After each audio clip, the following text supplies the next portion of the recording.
big city on a beautiful September evening. The baseball season winding down toward its final 2 weeks for the New York Mets, and the goal now for all of the Mets, both the veterans and the younger players, is to finish the season strong. And Terry Collins trying to get the Mets on point as they move toward the close of 2011. At Citi Field in New York, the New York Mets play the Washington Nationals. Mets baseball is presented in HD by IOTV. Get the best in HD free with IOTV. And a pleasant good evening, everybody, and welcome to Citi Field. I'm Gary Cohen. Keith Hernandez and Ron Darling join me in just a moment as the Mets play Game 2 of their 4-game series against the Washington Nationals. The Mets have lost 5 of 6 on this homestand, and one of the problems lately has been a little inattention on defense. The Mets' defense have been pretty good for most of the year, but lately not so good. And, Keith, you wonder whether the long season and so many young players getting so much playing time has something to do with that. Well, I think it's their second division ball club. They're playing it out. Terry Collins has sounded the alarm. He's concerned about it.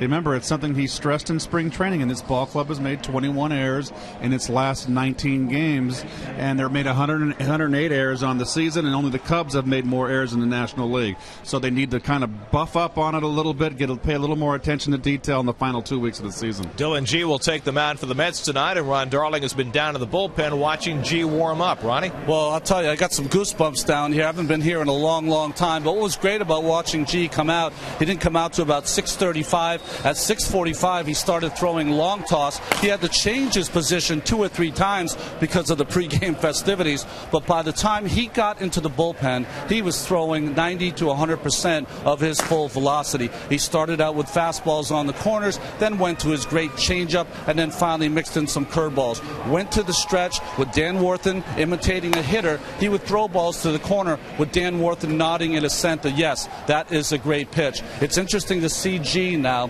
battling those butterflies over confidence today and wondering if this is going to be a historic day or it's one he's going to have to really gut out. But on today here at Citi Field, may the force be with Dylan G.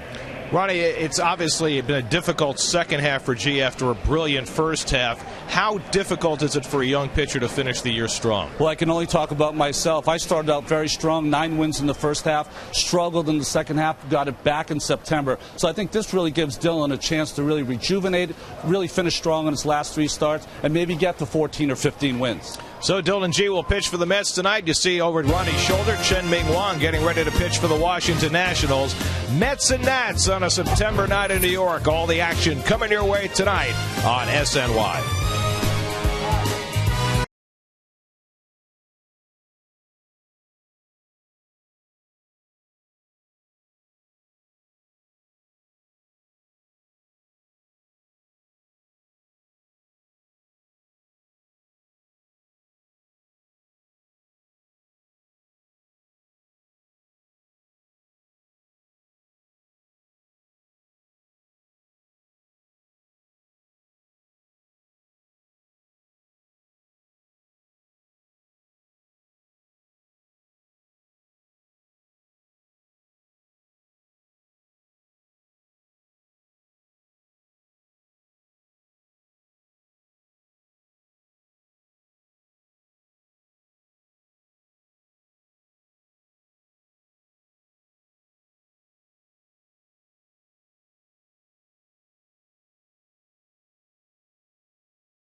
IOTV. Get the best in HD free with IOTV. By Bud Light Lime, the just right taste of Bud Light with a refreshing splash of 100% natural lime flavor.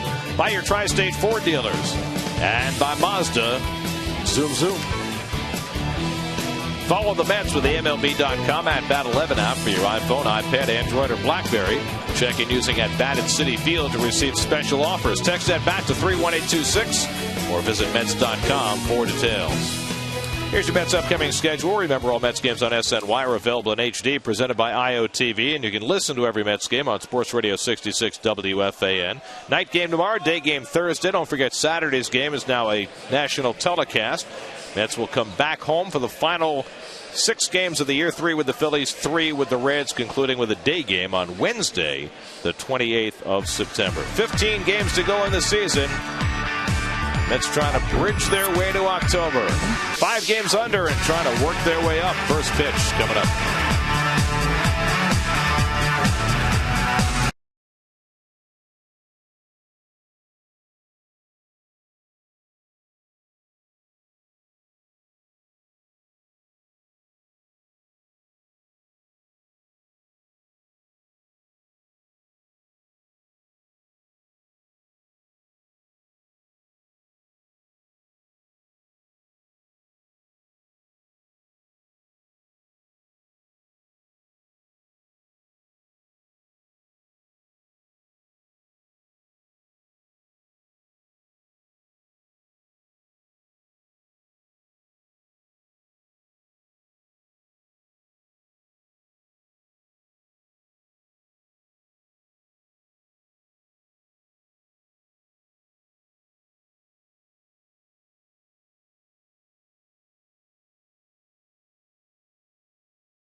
Desmond and Danny Espinosa, the regular double play combination, back in there tonight after sitting last night against R.A. Dickey, who suffered a tough 3-2 loss. The Nationals on the heels of the Mets now in the National League East, just 2 games behind as we head toward the final 2 weeks of the season. Dylan G makes his 25th start of the year. Well, you can see G 12-6, and his last outing against the Braves went 6 innings, 4 hits, 3 runs, 2 earned.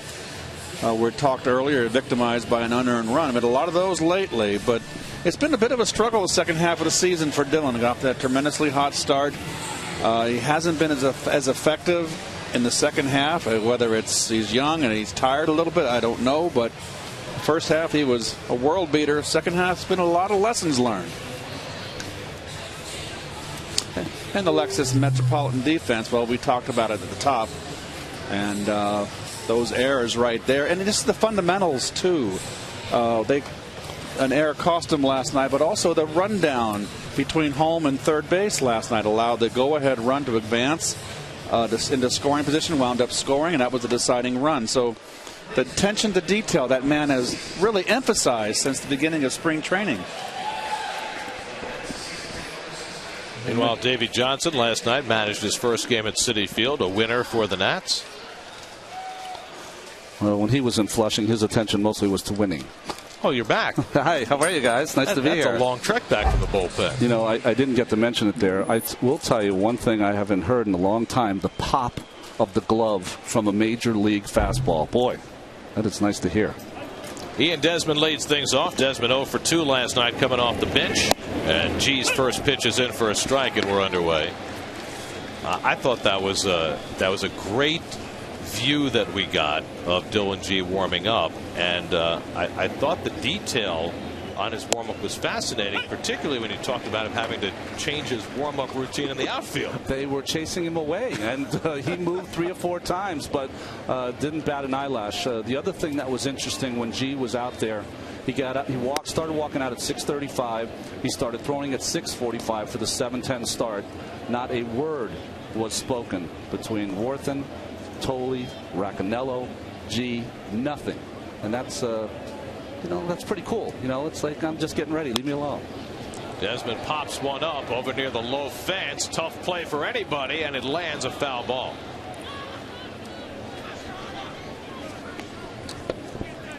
Now, is that normal, Ronnie, that there'd be no conversation at all amongst the catcher, the pitching coach, and the pitcher? I think it's another indication that everyone is different. Some people are very chatty Cathy because they're nervous. Some people, because they're nervous, can't say a word. I think G comes from that school. I honestly came from the same school. I didn't want to be bothered. I don't want a lot of minutia. I'm trying to get a big league hitter out in about 15 minutes. So just leave me alone and let me get ready. Now, the pitching coach is out there presumably for a reason. Is there a circumstance where if Dan saw something that maybe he would pipe in? On the outside corner, and Desmond down looking to start the night. Well, it's a nice start, right, Keith, to be able to throw that ball on the outside corner on the black. Right to the glove. Ron, you mentioned a while ago that Mel Stottlemyre warmed you guys up in the bullpen. He did in between starts. Certainly not on the day of. What would happen is the bullpen catcher would catch you, and then Gary Carter would get out there about 5 minutes to catch maybe the last 20 pitches of the bullpen. There's Rick Ankiel, 1 for 4 last night, has a 7-game hitting streak. So is there a circumstance where Dan might say something in the middle of that warm-up session? Oh, I think it's so important for the pitching coach. If he's having a good warm-up, leave him alone. Don't say a word. But if he sees frustration, kicking at the mound, not bouncing the breaking ball, all those little things, then you will definitely go and put your hand on his shoulder, say, come on, relax, we're all right. This is a warm-up. This is not the game. So we're just getting loose, and it's all going to change when you get on that big league mound. 1-2 to Ankiel, and he's down swinging, and G begins the game with back-to-back strikeouts. Well, all on fastballs away.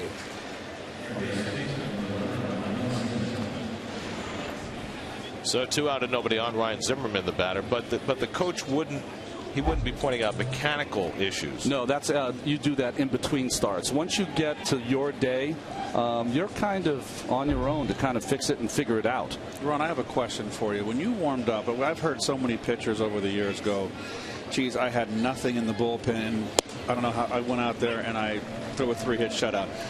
Was your estimation of your stuff in the bullpen, when you felt good out there, did it translate into a good outing, or was there a pattern, a percentage? Yeah, certainly not always, Keith. I think what happens, as a ground ball here from Zimmerman, is that younger you are, the more you put on your warm-up, the older you are, you don't care about it at all. Great inning for G to start things off. Cheng-Ming Wang heads to the mound. No score at Citi Field.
Go. Jose Reyes fell out of the National League batting lead by going 0 for 4 last night. The Mets had 3 different players have double-digit hitting streaks come to an end last night. Not just Reyes, but Justin Turner and Jason Bay as well.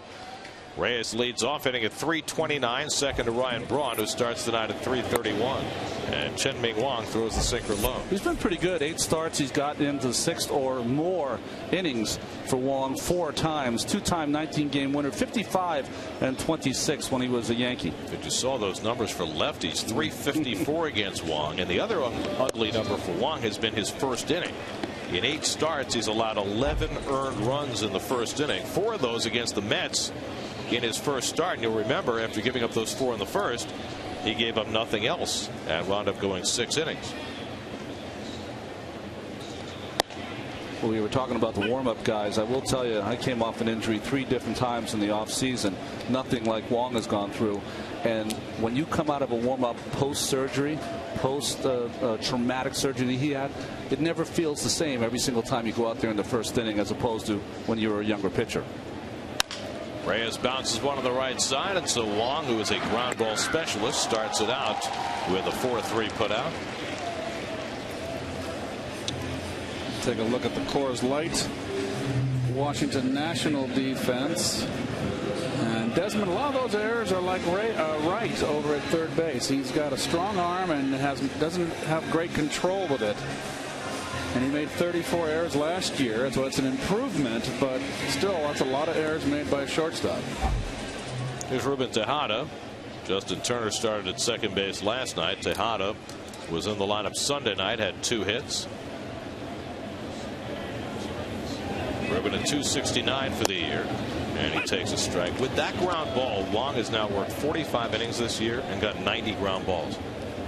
That's amazing, isn't it? Well, it's his career, 2.66 ground balls to every fly ball. That's a great number.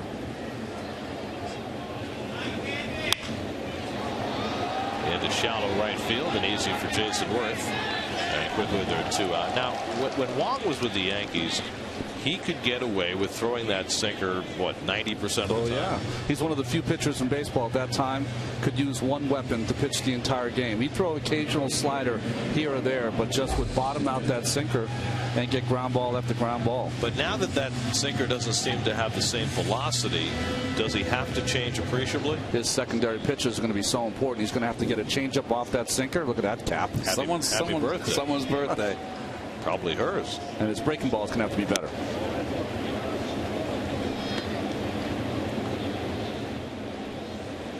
Well, there was his stellar career with the Yankees, back-to-back 19-win seasons. And then the arm started to hurt in '09. He had the capsule surgery, similar surgery to the one Johan Santana had. And took him a full 2 years to come back. Initially hurt his arm after he had hurt his leg running an interleague game. Lucas Duda 0 for 3 last night, hitting at .278. He strokes one toward left center. That's going to fall for a base hit. So Lucas Duda with a 2-out single. And the Mets have the first base runner of the night. Well, sinker ball pitcher. He wants to come in, and that ball's down and away. And Lucas goes right with it. I mean, that's your approach if you're a left-hand hitter, and maybe one pitch or two in the at-bat, you can look inside as you become more familiar with Wang. But as far as Lucas is concerned, if he's just feeling him out, your approach is going to be up the middle off the sinker baller. Isn't the game changed though, Keith? 2-0 pitch. He wants to pitch inside. Yes, he missed outside, but that pitch is supposed to be 2-0 inside when you would think a power hitter like Duda would be looking in. Here's David Wright, 1 for 3 last night, drove in a run, but just 5 hits in his last 30 at bats. Duda at first with 2 out. And David hits it sharply right down to Ryan Zimmerman, and the very ugly toss to end the inning. Well, I'll tell you what, Zimmerman, watching him throw, it's painful.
Michael Morris will lead off against Dylan G.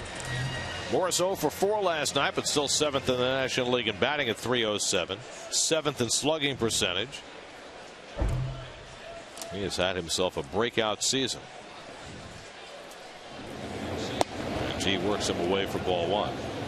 It'll be Morris, then Jason Worth, and Danny Espinosa for the Nats in the second.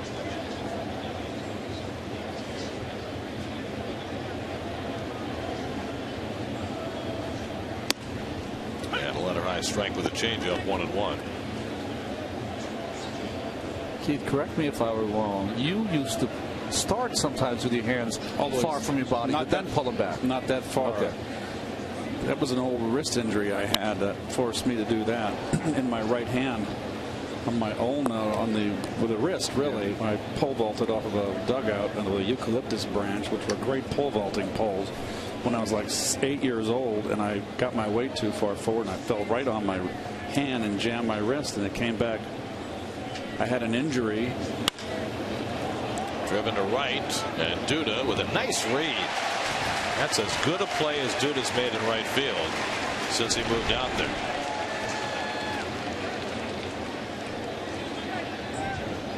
I always think that Duda should probably play deep. It's easier to come in on a ball than it is to go back.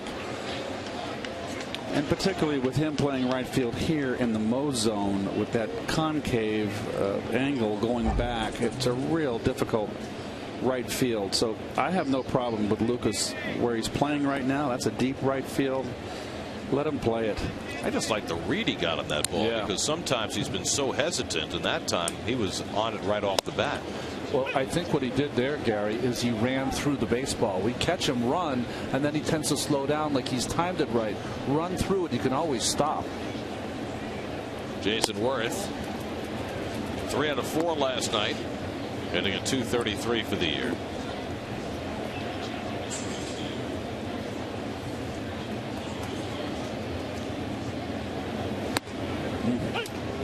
Keith, did you ever play with a right fielder who was more hit than field? He would play deep, which would put a lot of emphasis on your second baseman, right? To make sure that he would go back on every kind of short fly ball. Yeah, but in the course of a game, how many times are you going to have an issue? Sometimes it's only once, and it might be the 8th inning when the game's on the line, So, sure, defense is always a part of it. I mean, shoot, it goes hand in hand. 2-2 from G is too high, and full count to Worth. Danny Espinosa, the switch hitting second baseman, waiting on deck. G's already struck out 2. Up the middle, and Worth has the first hit for the Nats. So a 1-out single for Jason Worth. He's now 4-5 in this series. New York Mets baseball on SNY is brought to you by Partners Executive Transportation. Earlier tonight, Sergio Sanchez from Partners Executive Transportation throughout the ceremony of first pitch. Partners is the official ground transportation service of the New York Mets and SNY. Call them at 800-894-9414 or visit them online at partnersexecutive.com. Here's Danny Espinosa, sat out last night. It's an interesting rookie year for Espinosa. He's got 19 home runs, but hitting just .228, 149 strikeouts. And he pulls one. Tejada with a nice grab, gets the out at second, and that's all. That's the second out. Well, you expect Tejada to get to this ball. The tough play and the aggressive play is the pivot and get the lead runner. Didn't hesitate. You just don't know how much those little plays in the course of a game can change the entire event.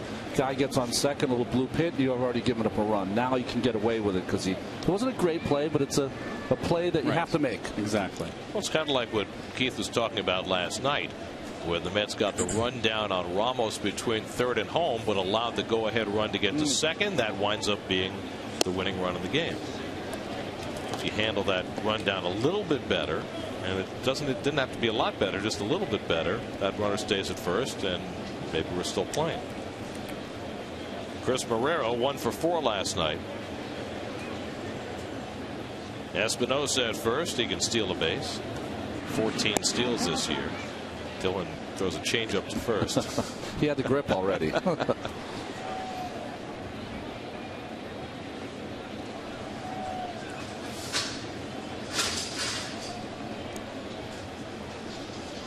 everything okay down there? I don't know.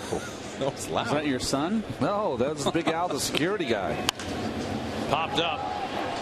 Playable for Evans in foul ground. And he puts it away to retire Marrero and end the inning. A hit and one left. Mets will come up at the bottom of the second. No score at Citi Field.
Mets tickets, 4 vouchers for Nathan's Hot Dogs or Brooklyn Burgers, Nathan's French Fries, and Pepsi Soft Drinks. Get to Mets.com for your tickets now. Is that haze or fog or just barbecue smoke? Barbecue from this afternoon. There you go. I think we have a little fog blowing through the ballpark. Here's Angel Pagan leading off. And he takes ball 1 from Chen-Ming Wang. Pagan 1 for 3, a double and an RBI last night. Hitting a .265 for the year. Well, I don't know. Is that really? This is like Pacifica, Keith. Really? I hear that. Is that the marine layer coming through? 2-0 to Pagan. Willie Harris and Nick Evans to follow here in the second. Mets have lost 5 of 6 on this homestand.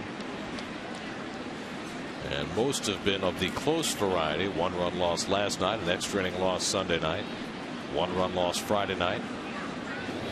1-run loss in one of the doubleheaders on one of the games of the doubleheader Thursday.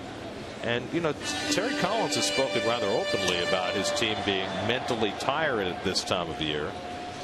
And, you know, I wonder just how prevalent that is among teams that are not in a race in the middle of September.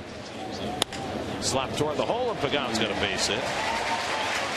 So Angel, as the Mets' second hit, comes leading off the second inning. Boy, I certainly know it's not that easy, but Angel Pagan, the way they play him, could get 35, 40 hits a year right in that hole, couldn't he? I don't know, Gary, talking about getting tired in September. I think you're mentally tired from playing on a team that's under 500. I know that, but this is when, you know, it's professional baseball, not amateur baseball, not little league baseball. You got to do your job and max out and try to max out your baseball cards for that year. And max out your chances of getting a job next year, which is true for so many of these players. As Willie Harris takes ball 1. It's better to learn this early than late. Everyone's watching every day. in our food room tonight. Joe McElvain and his crew, must have been 8 or 9 scouts here. Every day there are eyeballs on you, evaluating you, see how good you are in September. Joe Mack, the former Mets GM, is now the super scout for the Twins.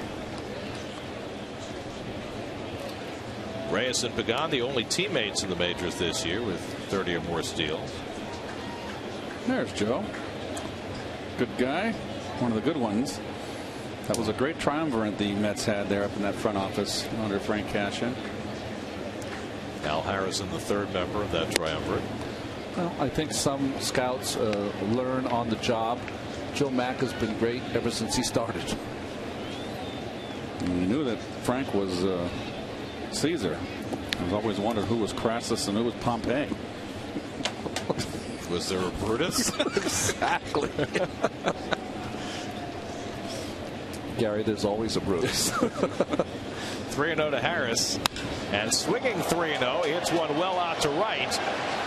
Back to the track goes Worth, and just enough room to make the grab. So Willie Harris sprung loose on 3-0. Willie's only hit 1 home run this year after hitting 10 for the Nationals last year, and he came up short. Well, right down the pipe. Just got under it. Just enough. Nice angle right there. Nice shot. Oh, boy. I love this new camera we've got. Isn't it nice? Wow. Looking down on the outfield from on top of the scoreboard. Our director, Bill Webb, is like Big Brother. He never stops innovating, does he? I'll tell you what, whoever climbed up there to put the camera up, they might need the hospital for special surgery. Don't look down. Gosh. Speaking of which, our best to Jay Horwitz, who underwent successful surgery yesterday, and I know was watching the game tonight. I don't know if he caught the game last night. Double play ball from Evans right at Desmond, and Espinosa with the turn. Jay was in recovery last night. Now he's merely bored. Already. Our best to you, Jay. No score as we go to the third.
Third inning brought to you by freescore.com. 3 credit scores, 1 place. Never get tired of that scene. Oh, nope. It's Star Wars night in the ballpark. James Earl Jones. Is that James? I think his pay scale is a little high for this appearance. Is that Princess Leia in the helmet? Very nice. Is it? I don't know. Her back is turned. They're not supposed to be friendly. Well, you know, it's 25 years later. It's kind of age now. Look at these kids. Is that great? Well, it's nice of the stormtroopers to, you know, to storm. Wilson Ramos at the plate, leading off in the third inning. Ramos, who continues to pound Mets pitching, 2 for 4 last night, 18 for 32 this year.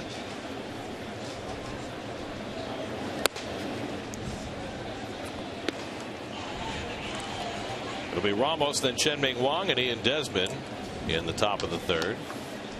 Wang still looking for his first big league hit.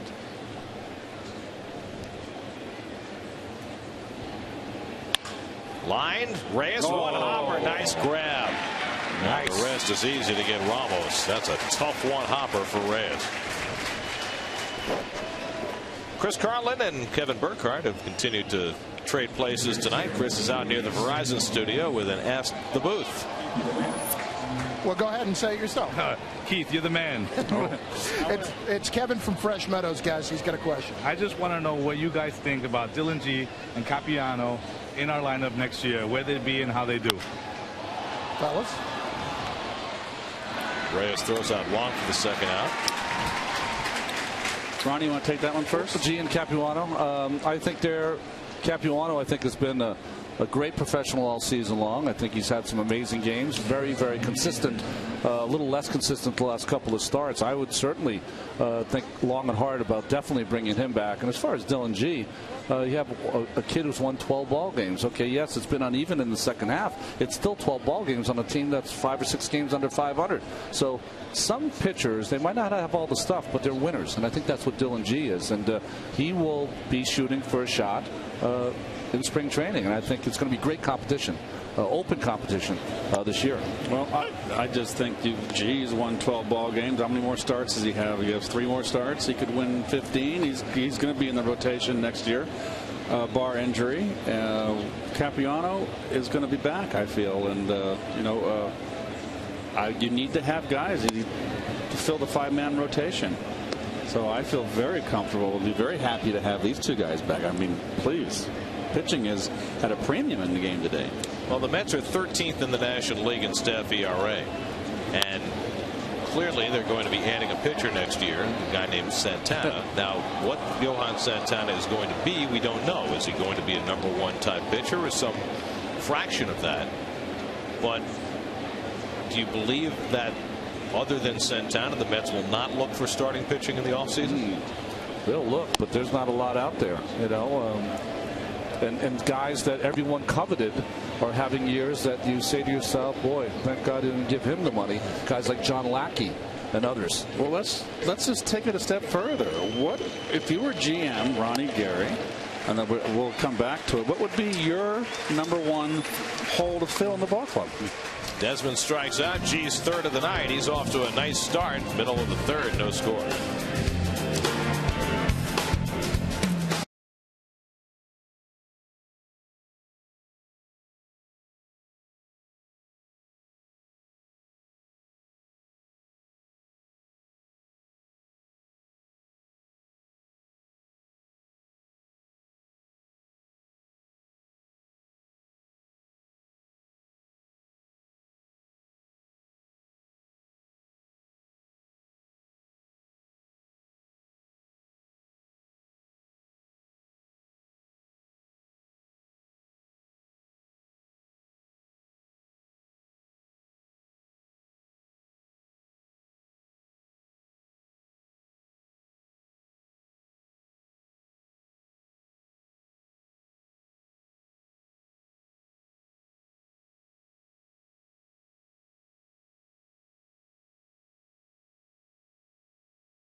third.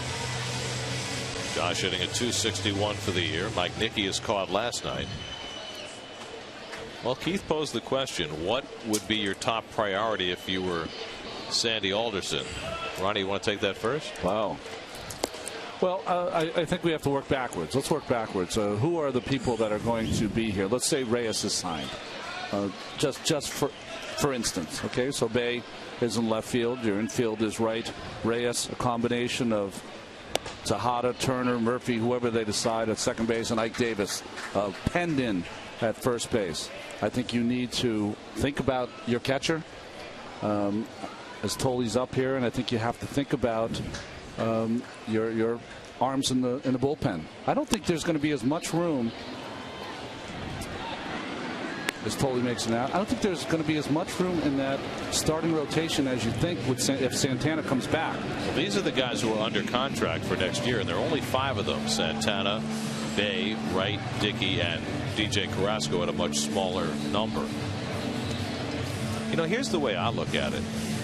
Look at what the Mets have done this year with a decimated team, right? They lost probably their best power hitter for the last 5 months of the season. They lost one of their best players in David Wright for a third of the season. And yet, you know, Carlos Beltran's, 4 months with the team notwithstanding, Mets are 6th in the National League in runs scored. Offense has not been their problem. Now, defense, especially lately, is an area that they can certainly improve. And I think, catcher is going to be one of those positions that they've got to think about where they're going in the long run, not just in terms of a bat, but much more importantly in terms of a glove. And then it comes down to pitching. And I think this pitching staff has got to get better. Now, adding Santana, that improves the staff. Yeah. But they've had to figure out the bullpen. I mean, they've had some nice late season performances from, guys like Acosta. Who are you building your bullpen around? Is it going to be Bobby Parnell? Are you going to go out and get some relief pitchers? Again, I come back to this team is 13th in the league in staff ERA. The pitching's got to improve. G grounds out for the second out. Keith, what do you think? I think, Gary, with 81 games in this ballpark, that you've got to build this team around defense and pitching. So I do think you have to look at catching. So what's your priority? What's out there? If to me, I'd want to really improve the bullpen, really get the bullpen better. That would be my focus. And I thought it should have been the team's focus the last 2 years too, is improving the pitching, not going for offense. Well, 2 years ago, it was their priority after 08 and the horrible finish the Mets had because they had relief pitchers. They went out and got Frankie Rodriguez, and they went out and got J.J. Putz, and Putz obviously didn't perform for the Mets. He's had a great year in Arizona this year. But I don't know that bullpen problems are always solved by throwing a lot of money around. No. Yeah, that's the bullpen guys can be very interchangeable from year to year. The guy that has an amazing year sometimes does not have that same year the next. The question is, I think, before anything else, when you're rebuilding the bullpen, and we'll ask you in the Toyota text ball, what do you think is the Mets' biggest need? Starting pitching, bullpen, power back, catching. Text 57508 and express your opinion. The question is, when you're trying to build a bullpen, do you have to, as Reyes has a base hit. So Reyes with his first hit of this series, 1 for 2 on the night, the Mets' third hit of the night, do you have to identify a closer before you can build your bullpen? In other words, the Mets have to decide going to the offseason if Parnell is their closer or Acosta is their closer, or if they have to go get a closer, or can they go into spring training and put that job up for competition and build a bullpen that way? I think that's how they're going to do it. I think they're going to put it up for competition, and whoever, we heard Terry Collins talk about it, he says he believes that whoever wins that competition is probably the guy that should get that job and be able to handle that job. Reyes has not done much running lately as Tejada takes a strike. In fact, Reyes has gone 13 games without attempting a stolen base. I think the thing that you have to look at also, you mentioned they lost a lot of their best players. Today's game seems like every team loses some of their best players over the course of the season. So Turner, Murphy, depth, bench, that's important too. You have to have guys who can go in and play 15 to 20 games in a row, and you don't lose too much. Tejada hits one toward the middle, but there's Espinosa to make the play, and that retires the side. A hit and one left. We go to the fourth at Citi Field. No score.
Fourth inning, Rick Ankiel leads off against Dylan G.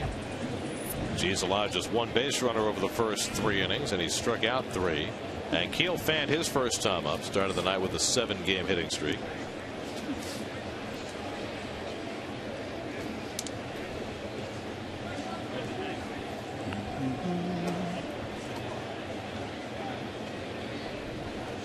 G being very aggressive early, a lot of fastballs early in this game. And thus 9 of 11 first pitch strikes. Well, I think he feels pretty comfortable against this national team so far. His career. Well, the last one against the Nats was not particularly good. That was down in D.C. 10 days ago. He gave up 6 runs in 5 innings, but all his prior starts against the Nats were great, particularly his major league debut when he threw 5 hitless innings to begin his career. A little pop up from Ankiel. Totally coming back, but it's out of play. Boy, it's amazing how little room there is behind that plate. When it left the bat, certain out, it looked like to me, after a good cutter there from G, but into the stands. What's it, about 45 feet? Yeah, I mean, how many P2s do we put in our scorebook all season long? Less than 5. Well, when we do, they're usually over near the on-deck circle, not right behind the plate. Well, Keith has sat down in that front row. That's about as close as you get anywhere. It's a nice seat. There's no question. Tejada feels the grinder and throws out Ankiel one away. If there's a guy not talking in your ear, it's a good seat. Yeah, I hear you. But you can always get up and leave. That's right. Which I did. Well, did they at least offer you their beers? No. That wasn't very nice. Not that you would have accepted while you were working. Gave him a photograph, let him take a picture, and he started getting greedy. Exit stage left. How much of you can they take? Right, Zimmerman takes the strike. Zimmerman bounced to short his first time up.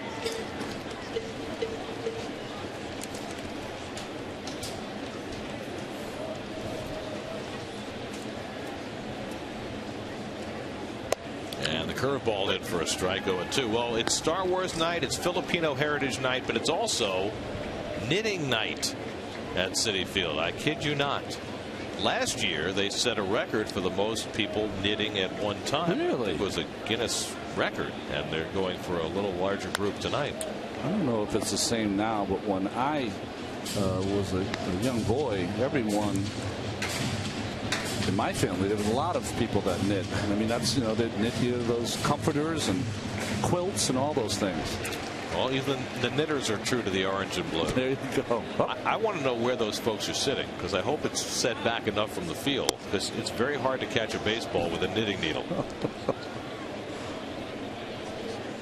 By the way, there was some crocheting going on there too. I don't know if that counts toward the record.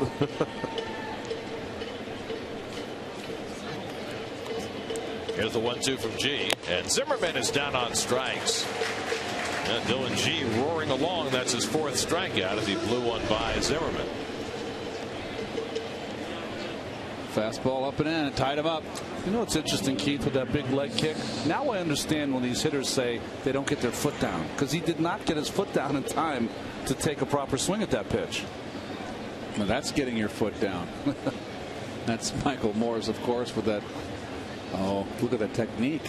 Oh, she's doing both, though, Gary. See, she's watching the at-bat. She got her foot down. See, good knitters can knit and look away. Multitask. Very nice. Knit 1, purl 2. Morris lined out to right. A nice play by Duda his first time up. One of only 3 outfield putouts in this game of the first 20 outs on both sides combined. So both Wong and G have been in charge.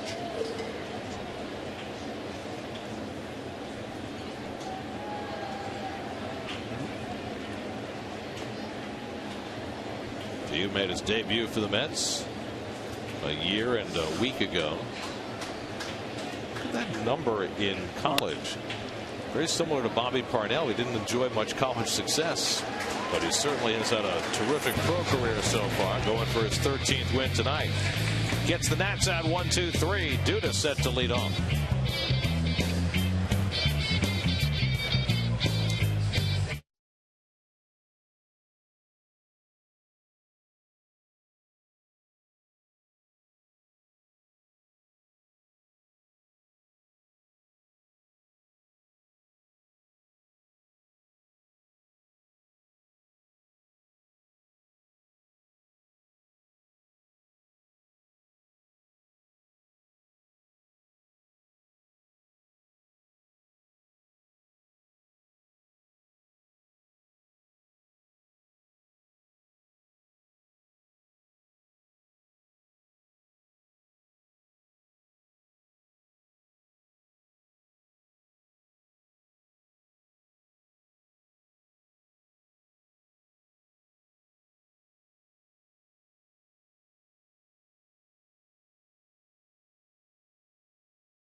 The pitchers duel between Chien-Ming Wang and Dylan G thus far, and Lucas Duda leading things off. And I had the chance to talk to Lucas about this transition to right field earlier as he immediately lines one into left field for a base hit as if on cue.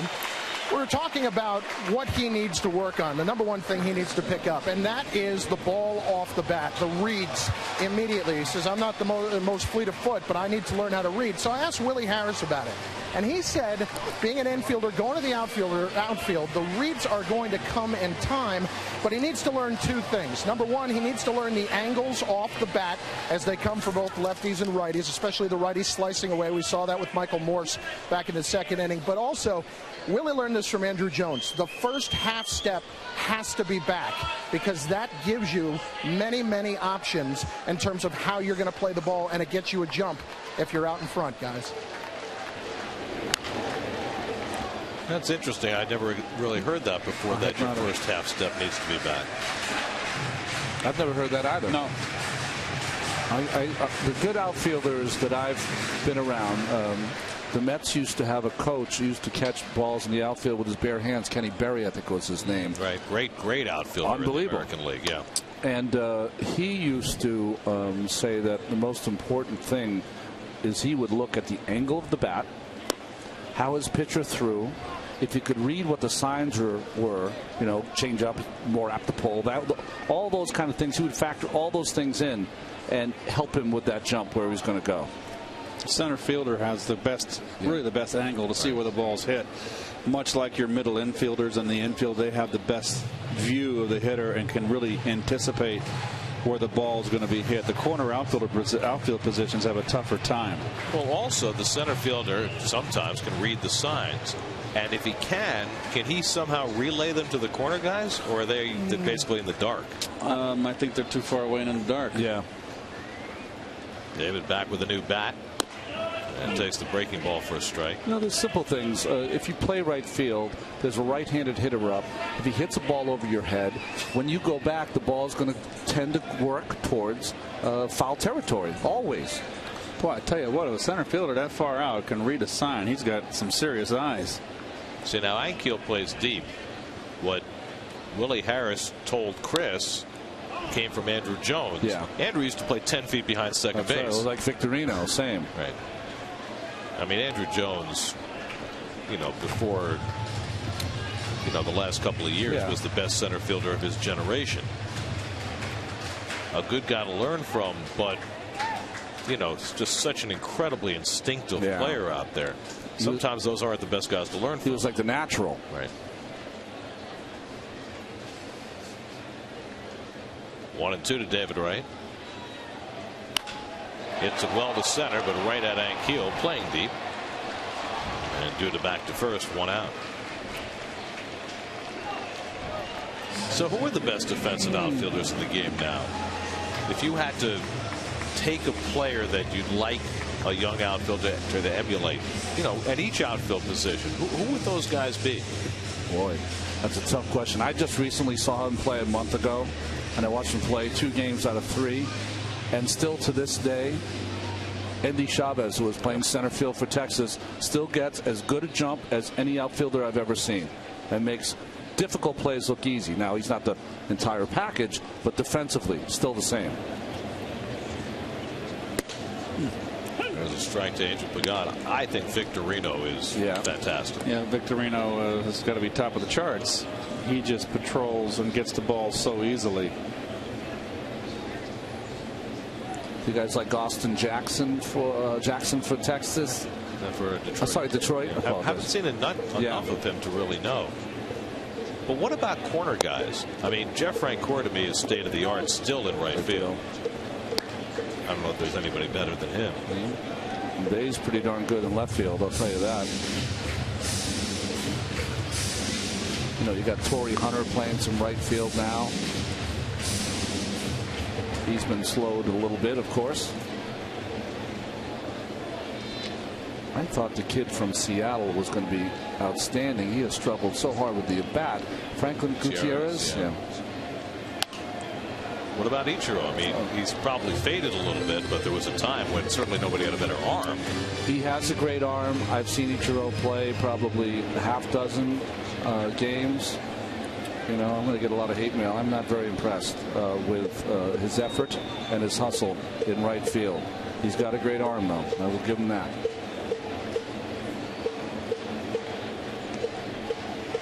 1-2 to Pagan, who slapped a single the other way his first time up. And it's on the inside corner. And Pagan is a strikeout victim. A very rare strikeout for Chien-Ming Wang, who has struck out 2.5 batters per 9 innings.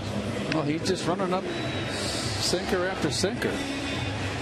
That was right down the middle. I think Matt Kemp we have to talk about, because his defense has improved from a season ago. And how about Andrew McCutchen? You like him in Pittsburgh, don't you? But again, more center fielders. Yeah. I'm trying to run down in my mind the left fielders in the game right now. And, there was always Kevin McReynolds and Barry Bonds and, guys who were just outstanding left fielders. And, you mentioned Jason Bay, who's a nice player. Brett Gardner certainly does a nice job with the Yankees. Yeah. But, you don't have those standout left fielders. At least none are coming to mind right now, other than those two guys.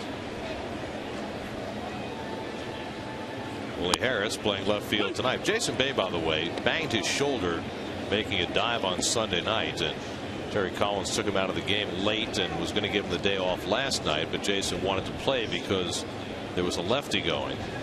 So with that shoulder still a little sore, he's sitting out tonight. That's why Harris is playing left field. Toward the hole, and a base hit for Harris. Duda goes to second and stops there, and the Mets have 2 men on. Gary, I was thinking of a couple of young players on the top of my head. Desmond Jennings is going to be a star in Tampa Bay. He's a good defensive player, and he plays right field now. But I thought Carlos Gonzalez, when he was in left field, was a good player. And the guy Gerardo Parra for Arizona is a good defensive player. And the other guy we didn't mention is Carl Crawford. Oh, geez, yeah. Obviously an outstanding left field. He's muted with the field he plays at. Well, but he plays half his games on the road, and he still can use his great speed out there. But you said it, Gary. We don't see them enough with the 3 divisions. We've only got them coming in for 6 games a year, and before you'd see them for 12, and double the amount out of division when there was 2. And it's hard to make a valuation on 6 games. Seeing a guy play 6 games a season. I don't care if you've seen him for 10 years. Yeah. Nick Evans up with 2 out of 2 on. Scoreless game, 4th inning. Nick bounced into a double play his first time up. And Wong behind 2-0. Yeah, if you only want to go by series, then Troy Tulowitzki, Mark Reynolds, and Wilson Ramos are the best players in the National League. Right? Over the last 2 years. Very good. Yeah. Very good, Ronnie. Duda at second, Harris at first with 2 out. Mets now have 5 hits off Wong, all singles.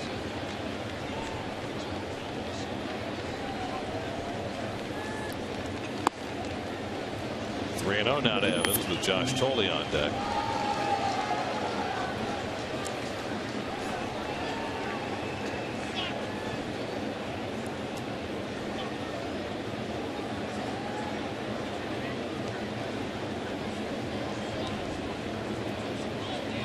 Well, Harris swung 3-0 earlier in the game. Evans takes a strike, 3-1. Well, you would think on paper, on a computer, totally on deck, this would be a tough matchup for Evans because he's more of a high ball hitter.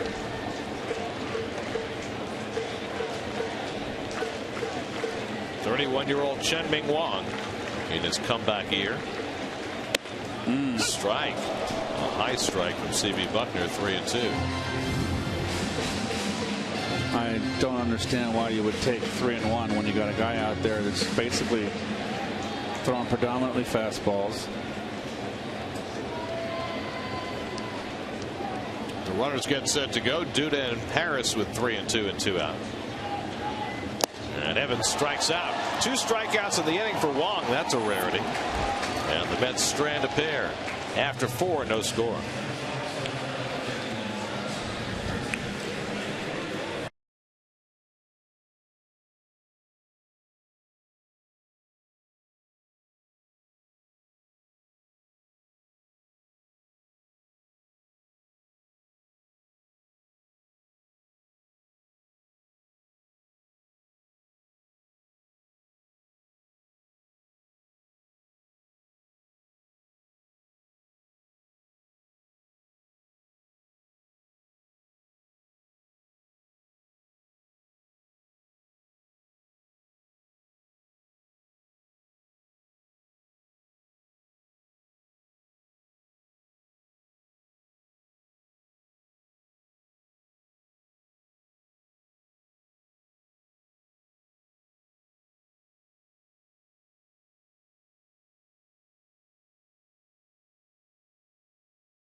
G and Chen-Ming Wang matching zeros.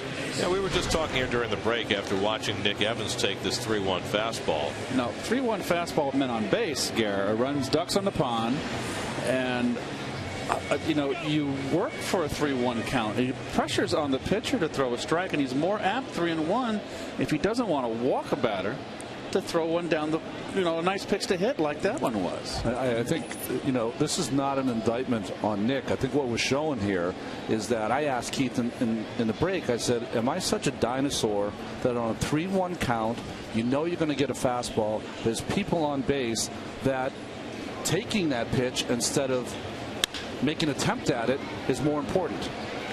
Reyes throws out Worth, 1 pitch and 1 out for G. Well, I think that what has happened in the game, and we've seen this all year and really for a long time now. Yep.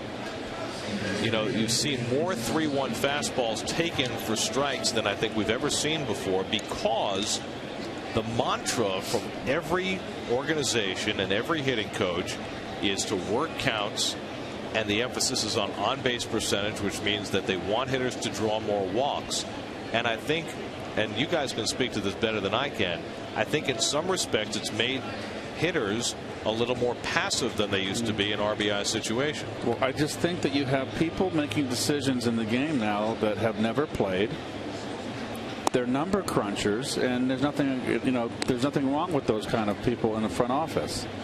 But you can't tell, if you've got a leadoff hitter like Ricky Henderson, and you're going to tell him to take and work counts when he's a 300 hitter. Now, if you've got a guy that's a 230 hitter hitting 1 or 2, okay, maybe he can take more. But if you've got a good hitter, you don't want to take away 2-0 and 3-1 with him. When I look at it, you work a count, but when do you pounce? Yeah, you can work any count you want, but if you work at the 3-1 and you get a fastball with runners on base, you have to pounce. That you have gotten the advantage. Up the middle and a base hit for Espinosa. So the second hit off Dylan G. And I think it goes deeper than that. I think that, you know, baseball's always been a situational game. And of course, on-base percentage is an incredibly important statistic. And over time, the teams with the highest on-base percentages will score the most runs. But situationally, and I think this at bat for Evans was a classic example. It's first and second. It's 2 out. The number 8 hitter is on deck. You get a 3-1 pitch to hit, and the 3-2 pitch is a less hittable pitch, and you wind up striking out. Now, even if he draws the walk in that situation, now you've got the bases loaded, which is great, but you've got your number 8 hitter coming up, as opposed to taking a shot at a pitch that you have an opportunity to drive in a run, and in this case, give your team the lead. And I just wonder whether the last few years, as Espinosa takes off, and Toley's throw right on the money, a beauty by Toley to get Espinosa for the second out.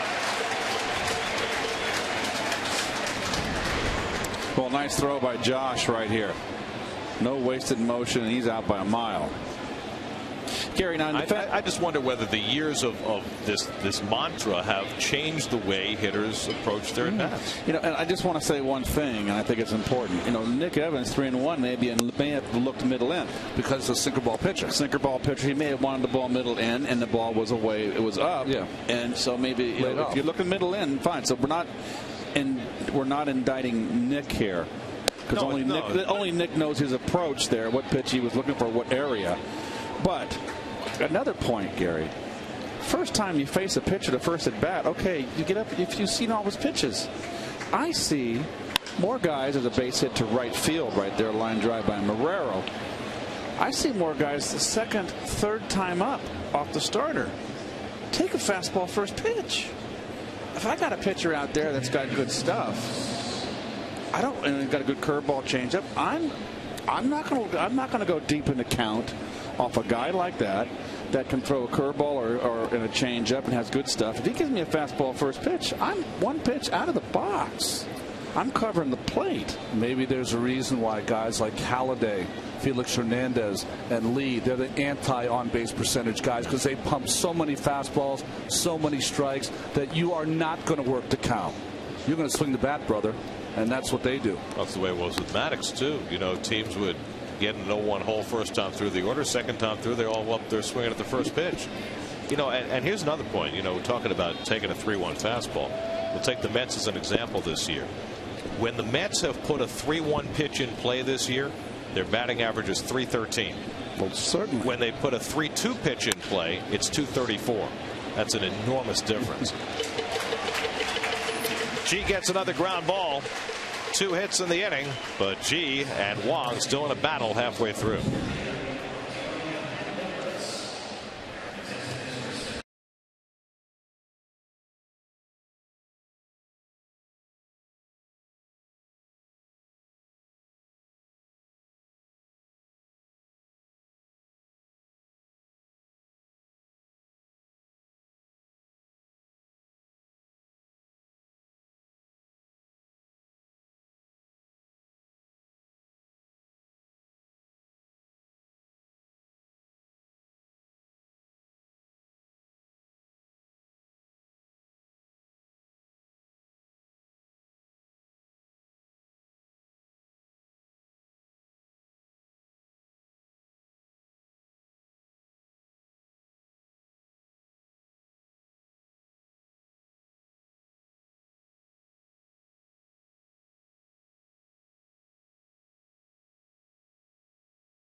Tomorrow's Mets Nationals game with insider info and live reports. Plus, hear the debate as they discuss this week's Jets and Giants matchups. Loudmouths every weekday at 6 p.m. only on SNY.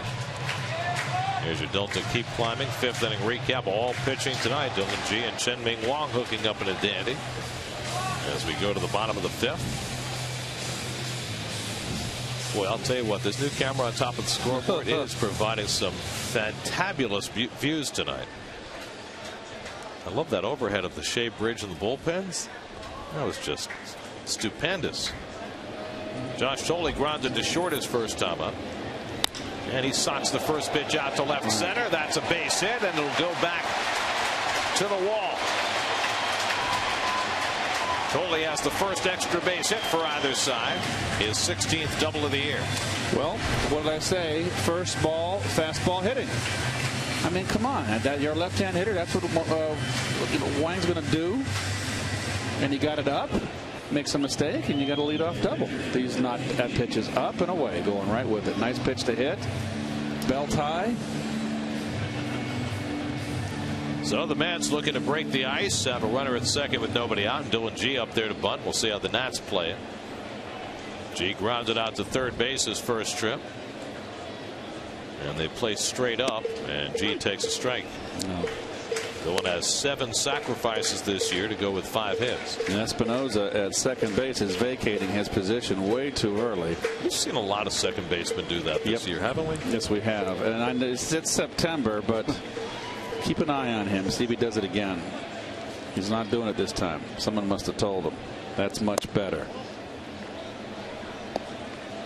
Ball and a strike to G. All it takes is just a little more effort. You got to run a little bit harder to get to first base. Later and harder. Well, you know, 99 times out of the 100, you have the pitcher who's running, so he's staying in there an extra beat before he runs. So you've got all the time in the world.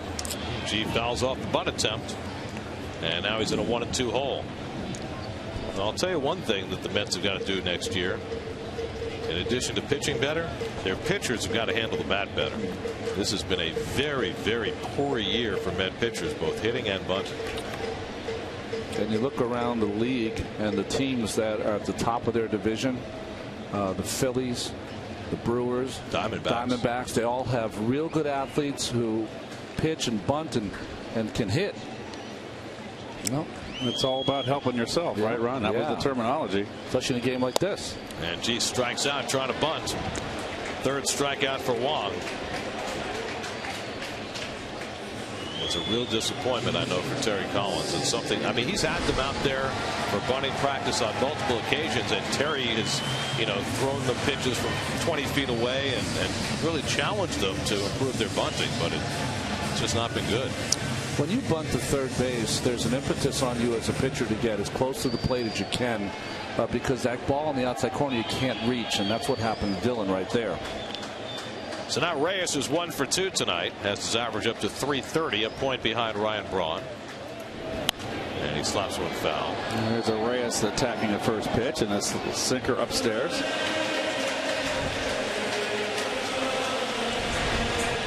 See, when a sinker's upstairs, there's no sink. It just runs flat away. It stays on the same plane. It's like it runs to the good part of the bat. Boy, you can get a beat on it. It's very nice. Thank you very much. Please do that with the bases loaded.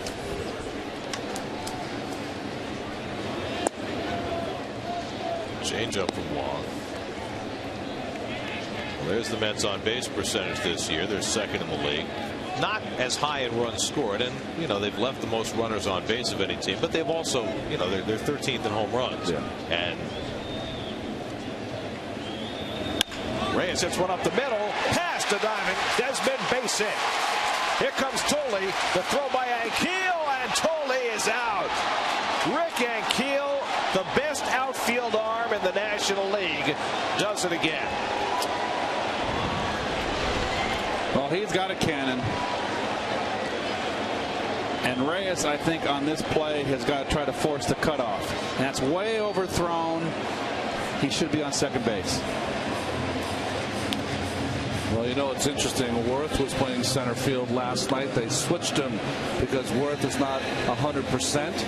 And Ankiel in center field, very difficult to send the catcher Tolley when he throws a strike from 290 feet. I know they don't knock anybody down anymore, but there's a classic play right there where you can knock the catcher into the next county. Well, we saw Ankiel make a flat-footed throw on a backup play in right field in Washington on the last trip. And another impressive throw tonight. It's hit the other way, a base hit for Tejada, the Mets' third hit of the inning. Reyes pulls it at second. You know you're going to get fastballs off of Wang. That's a little inside out here. Ball down the middle that he plays the other way. And that's what Ruben does well anyway. By the way, Reyes with that last hit is now back in the lead over Braun in the National League batting race. It's going to go on for the last 2 weeks, isn't it? Yeah, good. Of course. Back and forth.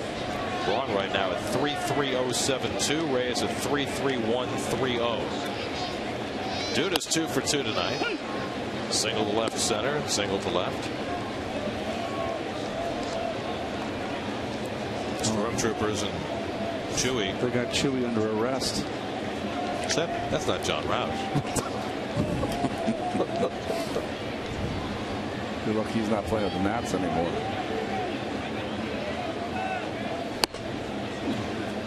Roush is in Toronto, right? Yes, sir. By the way, speaking of Toronto, they're playing the Red Sox tonight. 5-4 Blue Jays in the fourth as the advisory is out in Boston to keep the fans off the bridges.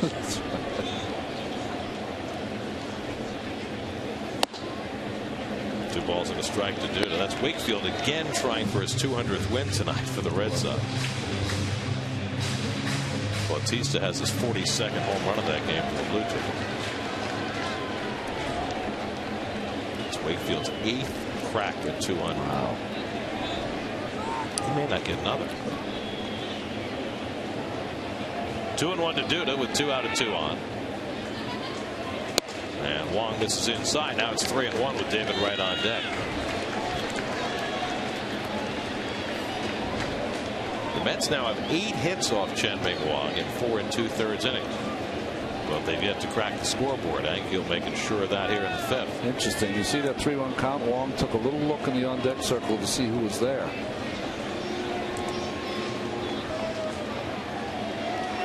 And Duda cracks one into right field for a base hit. Reyes around third, and it's booted in right by Worth. Reyes scores. Tejada to third. He's trying to score. The relay throw to the plate, not in time. 2-0 New York. Lucas Duda breaks the ice, and Worth's error brings in an extra run. Nice hitting by Lucas. 3-1 count. Right down the middle. Nicely done. Worth trying to get rid of it. Just misplayed it. But you got to realize it's Reyes. Tejada hustling on the backside. He kind of hesitated there for a minute to make sure the throw was home, and nicely done by Chip Hale. So a single for Duda, his 3rd hit of the night, an RBI. 2nd run scores on the air. And it's 2-0 New York. Steve McCaddy out to the mound to talk to Wong, who's up to 65 pitches on the night. Remember, this is only his 9th start since coming back from major shoulder surgery. For Jason Worth, that's his 7th outfield error of the year. I honestly don't know what he was thinking about. I mean, he's not going to have a play at home. Reyes is running. Play that conservatively, and you get Tejada at third. How about this? Stretch Stammen is up in the bullpen. How about the idea that Worth just saw Ankiel throw out a runner at the plate, and he's thinking, I can do that. I'm going to top him. By the way, he can't. I know. I understand that. But seriously, yeah. from an athlete's perspective, competitive level. Exactly. Yeah. There's a Coors Light freeze can. Hey, the ball's hit hard, though, and you're going to come in as an outfielder. Reyes could trip and fall. Yeah, you're right about that. So yeah. You throw home aggressively and make sure you hit the cutoff man. Meanwhile, let's go back to what you said, Ronnie, about Wong giving a little look to see who's on deck. You know, he only knows what he was thinking, but he gave a little peek. He saw right over there, and my thought was he's going to give Duda a pitch to hit. And Lucas was ready. Wright is 0 for 2, and it goes to the backstop. Not a very good effort by Ramos there, and Duda's at second base. Virtually no footwork. 0 footwork. It's a wild pitch charge to Wong, but nonetheless, you got to do better than that. Yes, I would think. So now Duda's in scoring position with 2 out. 2 runs already home here in the 5th. And David bounces one foul. 1-2.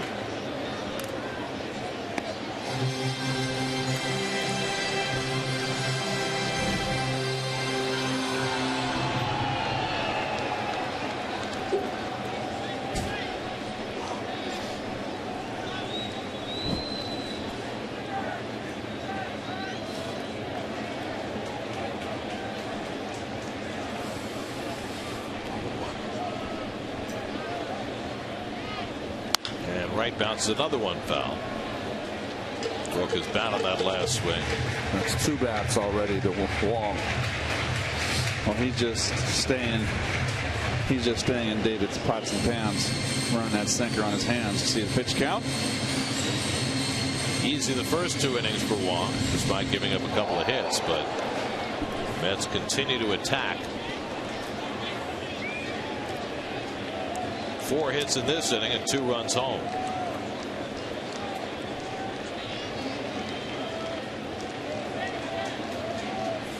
Now the 1-2 to right, and the breaking ball misses inside. It's a big curveball from Wong. I don't think we've seen that before. Missed inside. Oh, we'd be screaming on the bench. Stop begging. Throw another one.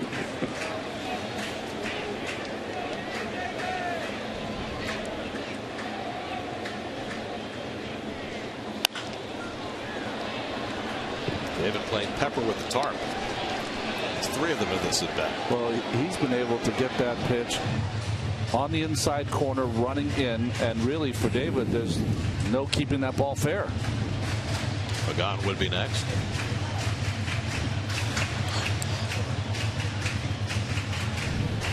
Chien-Ming Wang pitching in New York. In the city of New York, Chien-Ming Wang has a 30-13 lifetime record. He was 29-11 at the old Yankee Stadium. Never pitched at Shea. 0-2 at the new Yankee Stadium and 1-0 here.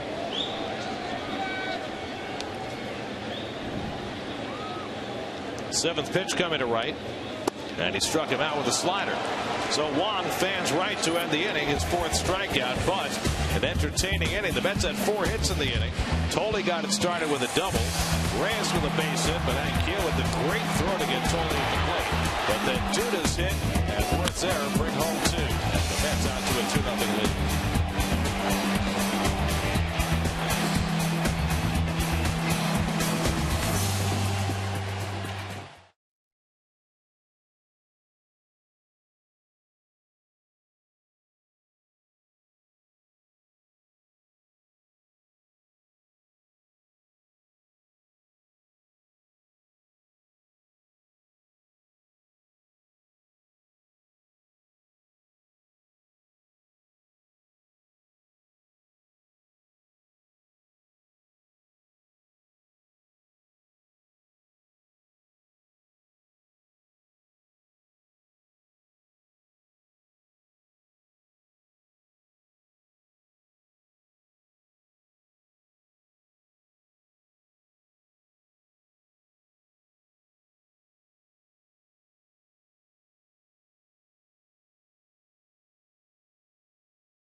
Tom as he goes out for the 6th inning.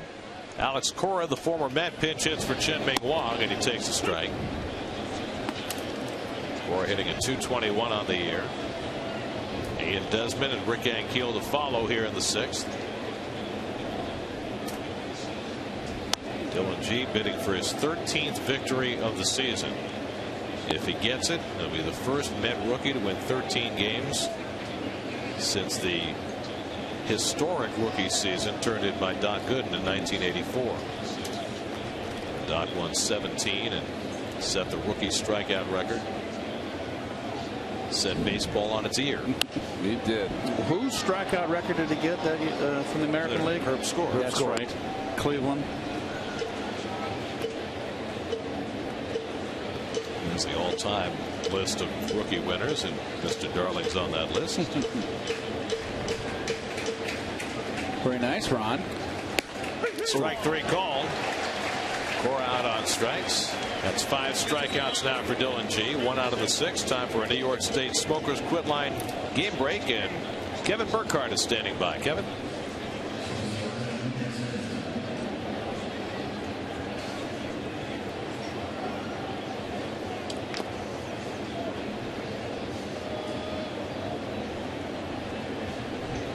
By the way, I think we established tonight that Kevin is Valentine and Carlin is Winthorpe. Oh, okay. Okay, good.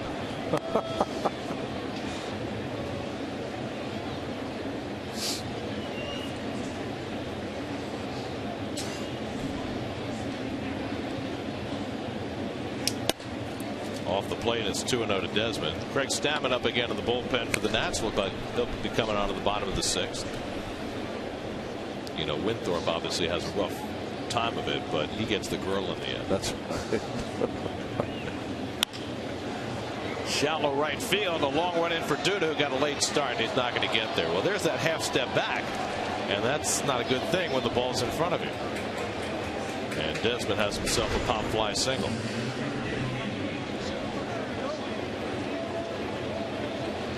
And you're right, his first break was back.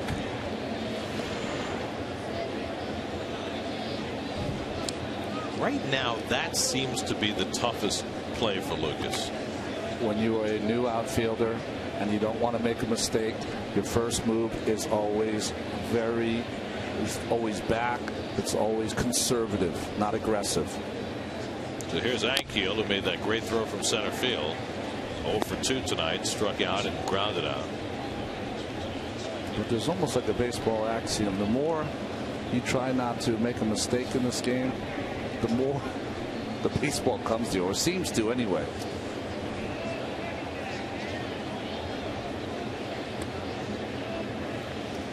Yeah, usually the guys that struggle defensively, you know, don't want the ball hit to them.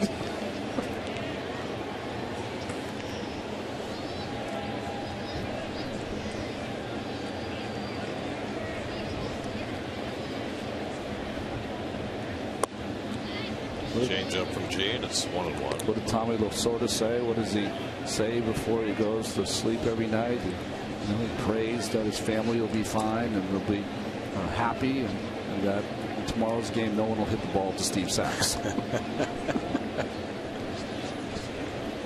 Saxitis. Where Steve Sachs had famous throwing problems with the Dodgers, much as Chuck Knobloch did with the Yankees. Ryan Zimmerman on deck, who's having throwing problems of his own. I mean, we haven't seen him really throw any away. I mean, Sachs and Knobloch would throw the ball into the stands. Zimmerman just seems to have trouble getting rid of it. Almost more like a catcher who has trouble throwing the ball back to the mound. I think Zimmerman is related to his oblique injury. I don't think it's fully healed. He's not swinging the bat with the authority that I've seen him in the past. I've seen some fastballs getting blown by him that shouldn't happen. 1-2 to Ankiel, missing inside. I don't know though, Keith. When he has to rush a play, he seems to throw the ball fine. It's when he has time to think about it that it seems to. Well, he has time to maybe to favor it more. Maybe when he rushes, it hurts.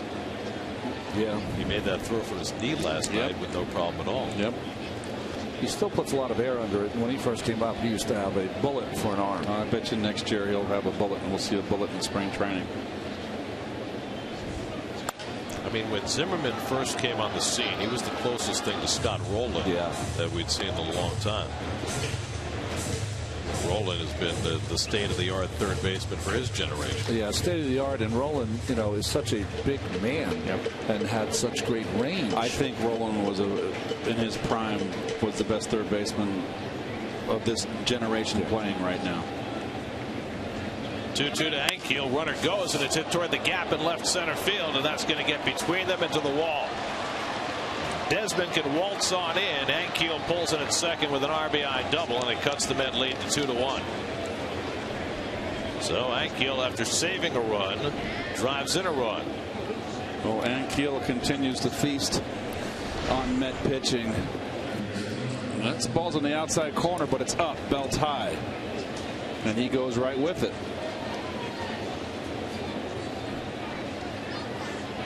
And you'll see a little hesitation by Espinosa, then he realizes it's in the gap.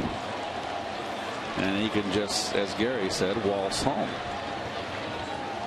1-2-3, 1-2. So now it's 2-1 New York, and here's Ryan Zimmerman, who's grounded to short and struck out 0 for 2.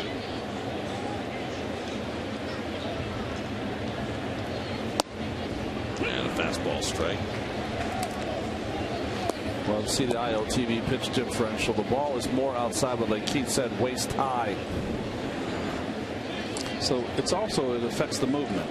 Like we said, when the ball is up, when you want it to sink, it stays flat. as that pitch did. Zimmerman strokes one out to right and foul. You know, I know Ankiel came to being an everyday player late, of course, with his troubles on the mound. But if he could ever, you know, stop being kind of home run happy, hit that ball the way he hit it there, what a valuable player he'd be. I mean, I'm looking at his numbers, 246. He doesn't look like a 246 hitter when he plays against the Mets.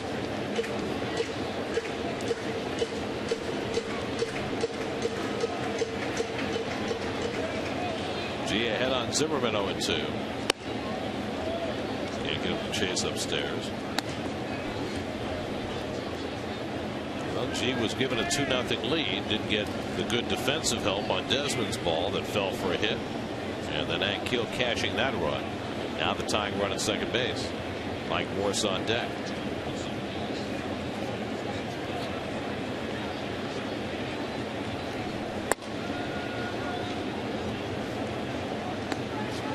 Oh-2, fastball up, fastball in. Should set up the changeup away.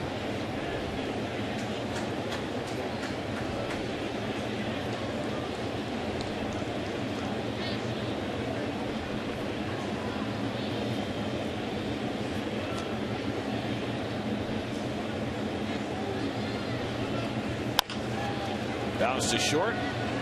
Reyes comes in to get it, and a quick toss to get Zimmerman for the second out as Ankiel holds the bag at second.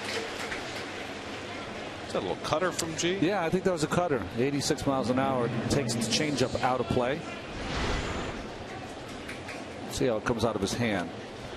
Yeah, that's just a little cutter. Good pitch after 2 balls up and inside. It's a pitch he didn't even have at the beginning of the year. Well, he warmed up with it and felt good and said, I'll bring it into the game. Because remember, he was throwing his slider early in the season and it was doing nothing for him, and he finally ditched it. So here's Morris's line to right, bounce to second, 0 for 2.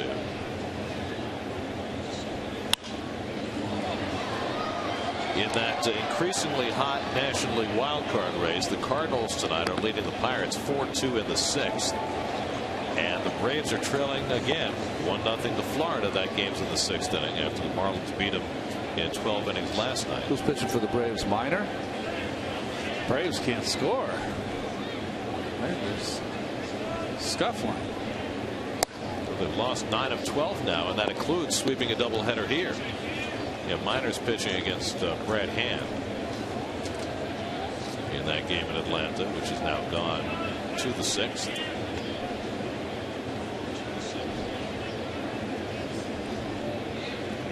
Race in the National League wild card.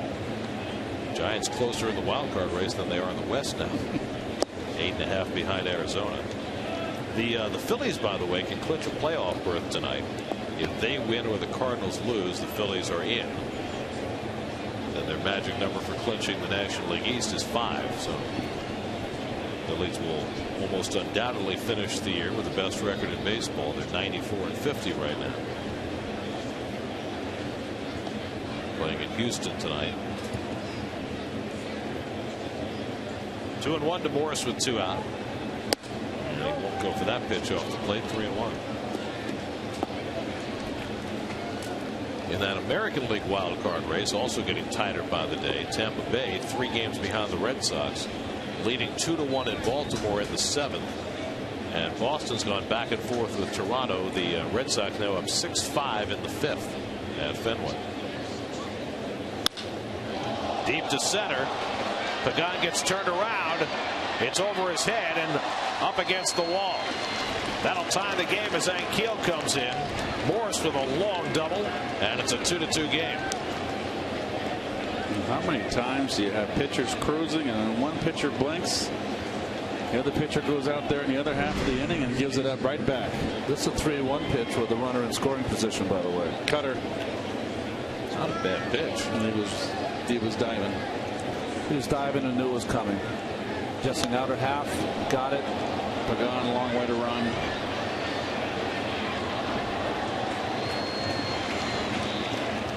So speaking of trading places, Ankiel and Morse do. And now it's 2-2. Here's Worth, whose error gave the Mets their second run. Now with a chance to give the Nats the lead with a base hit. 61 extra base hits for Mr. Morse. Pretty impressive. Quite a year for a guy who was a part-time player before this season.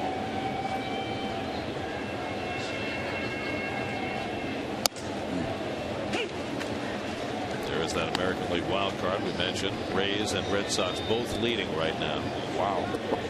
That is tightened up. They've got 4 games coming up this weekend, head-to-head at Fenway, where the Rays play very well.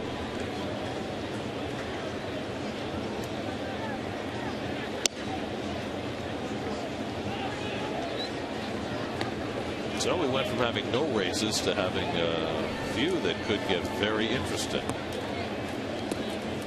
I'm telling you, that Charlestown Bridge, they had to just close the pedestrian lane. That's right. Red Sox got home runs from Ellsbury and Pedroia to go back on top in that game. Boy, Ellsbury's having an amazing year. That's 27 home runs, in addition to all the other things he does for that team. Can you talk to your dad about the Red Sox? I'm sure he's been watching. Ronnie. He told me about 2 weeks ago. He said, you know what? I don't know if they have enough pitching to close it out. That's 2 weeks ago when they had the 9-game lead.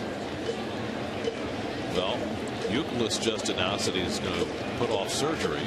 He's going to try and play. But with Beckett out and Buchholz out, Daisuke out, you might be right about their pitching. I mean, Beckett has the sprained ankle. Are they going to get him back before the end of the season, do you think? They're not sure. I mean, that's Pedro Beato up in the Mets bowl. He has such a violent push off Beckett to deliver his pitches. You know, any kind of leg injury is going to affect him more than some. I don't know, though. There's precedent for Boston pitchers pitching in big games with ankle injuries. That's right. There you go. I mean, maybe Schilling can lend him his sock. 3-2 now to Worth.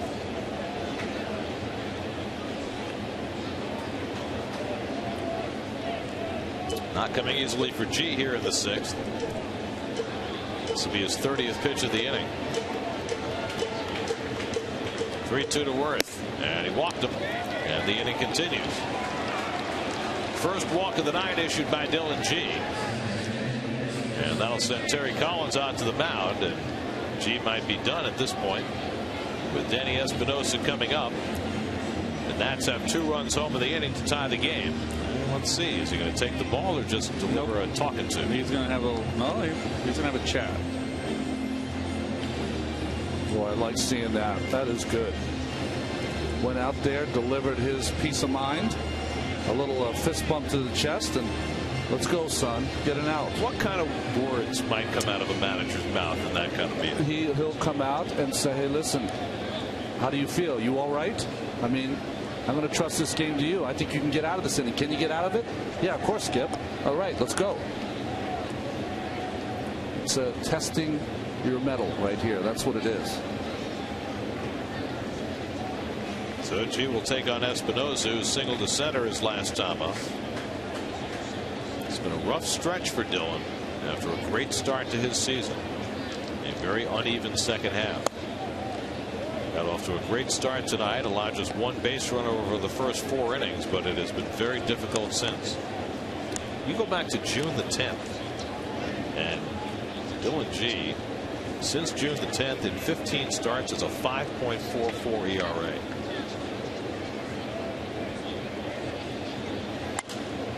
Same pitcher who began the year 7-0. Well, I think as we've watched, and this is only a natural thing that would happen. You see the numbers bear out what Gary was just talking about. It's a natural thing to happen to a young pitcher is that he's got around the league. He's faced these nationals many times, and that good changeup that was swung over and missed early in the season, they're just taking it. And, you know, I don't know if he's tipping it off or they're just seeing it much better or probably just experience of facing Dylan. Swing and a miss, 1-2 to Espinosa, much the way Mike Pelfrey was so successful early last year with that split change, and then all of a sudden nobody would swing at it. Yeah, they stopped swinging at it. That's a mistake pitch there. Cutter's supposed to be in and kind of rode up in the strike zone. You can pitch Espinosa upstairs. He's got a big uppercut. He's got 19 home runs, and that's why he's hitting 220. He's an all or nothing guy.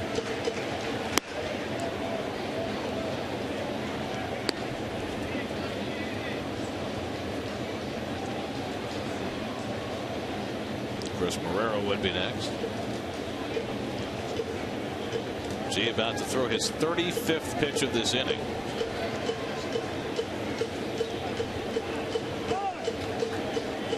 Espinosa stepping out on him.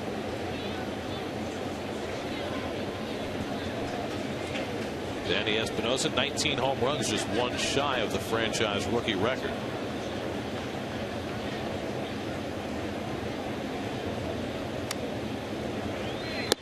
Up and in, and a full count.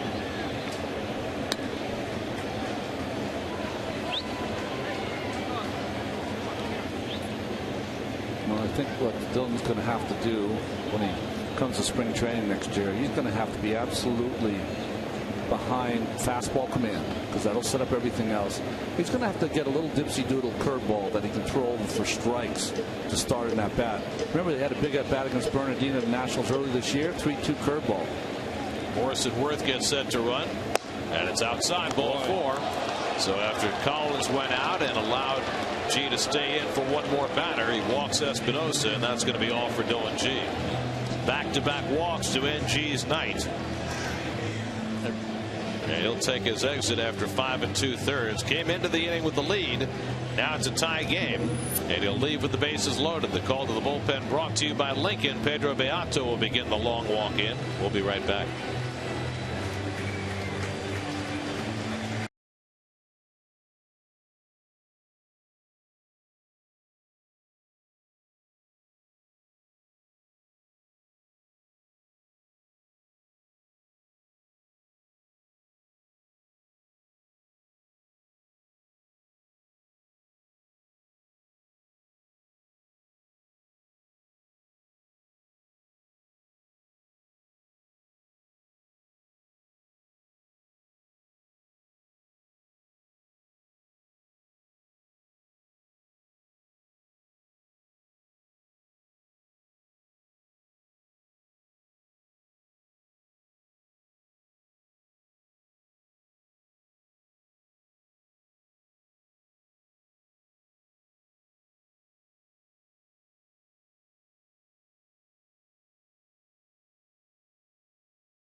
And Terry Collins debriefing. What are you going to say? I think for Terry, he's been trying to tell G all season, hasn't he? You have to use all your pitches. That's the only way you're going to be successful. And I think what happens to G, Dylan, and it happens to a lot of young pitchers, you get under the gun and you start to become, I'm going to throw it harder. I'm going to throw fastballs in and out. Pedro Beato comes in, throws a first pitch breaking ball for a strike to Marrero. We'll see Beato's numbers this year. Mostly up, some down. Control problems with those 26 walks, but Beato has a future in this game. Did very well his last outing against the Cubs on Sunday night, ending in a third, no runs, one hit, and this one's laced foul. That's a hanger right there. Luckily, Marrero a little quick, huh, Keith? Yep. Marrero singled to right his last time up. Oh boy, just he's way off the plate. Right at the league average, stranding inherited runners. He's got 3 of them out there here. Morse, Worth, and Espinosa. And Marrero lifts one out to right. Duda makes the catch. Side retired.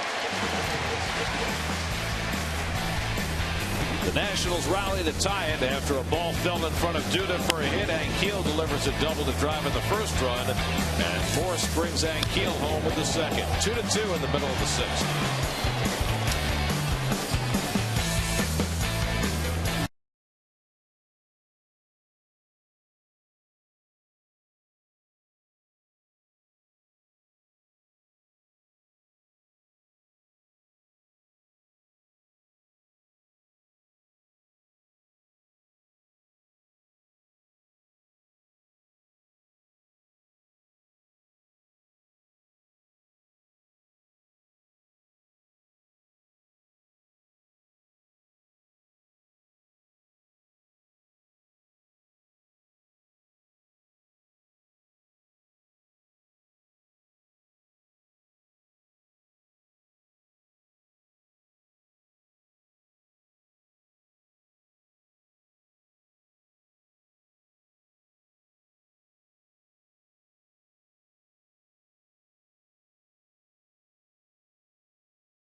.30 home runs in a season for the Expos. But he wasn't a former Met when he did it, right? He was a Met at one point, yeah, and he was the first player to hit 30 home runs for the Expos. That's right. We dealt with this the last time we had one of these questions. You can't be a former when you, well, no, whatever. Phraseology. Anyway, Doug Slayton, the lefty, who missed most of the year with an elbow injury, is in to pitch for the Nats. Yeah, just came off the disabled list on the 1st of September. 49 games he appeared in for the Nationals last year. He's usually a one-and-done kind of guy. Comes in and gets, well, in this case, he'll be the switch hitter. He's pitching against Angel Pagan. Pagan, then the left-hand hitter Willie Harris. Nick Evans due up 3rd of the inning. At this time of year, with so many relief pitchers, especially the Nats, have their bullpen so crowded, you can just keep throwing guys in there. Really rather puzzled Dylan G about his night. Pagan is 1 for 2, single to left, took a call 3rd strike against Chen Ming Wang, who's now off the hook. Wang threw 72 pitches over 5 innings, allowed 2 runs, 9 hits, no walks, 4 strikeouts, and a wild pitch.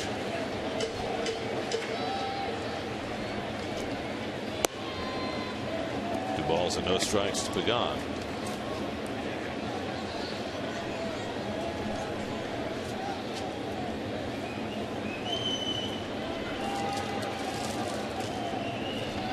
Doug Slayton, 31 years old, from Venice, California. Nice. That means he grew up roller skating, weightlifting, or playing basketball on the beach. Listening to the Doors. L.A. woman.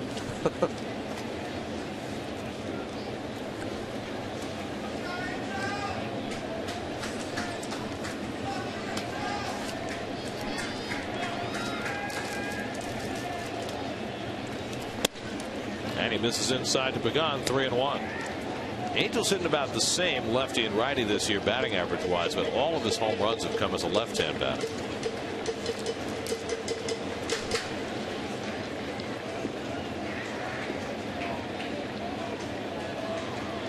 Now Angel with a 3-1 advantage, and he takes ball 4. So the Mets have the leadoff man on to the bottom of the 6th.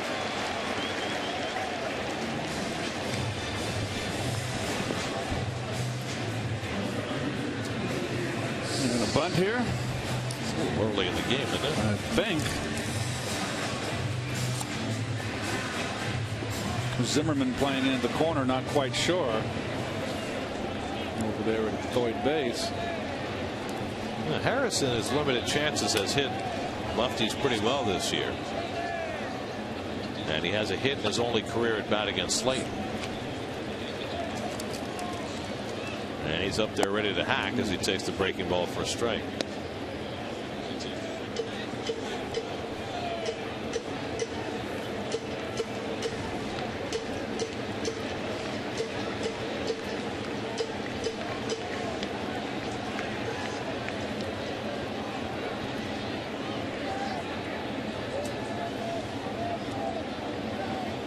And now he's bunting.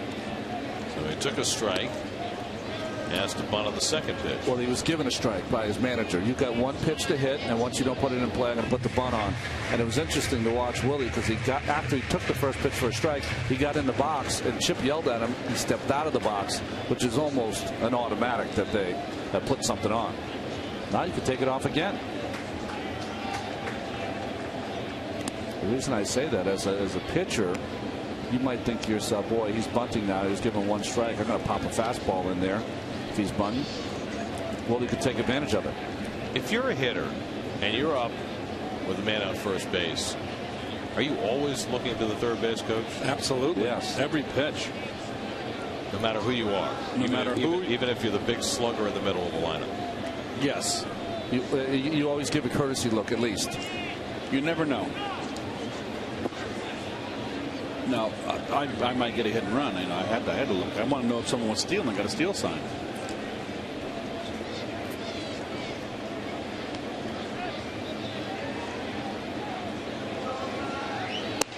Oh, he almost stepped on home plate, did he not? Stepped behind it. Yes, he did.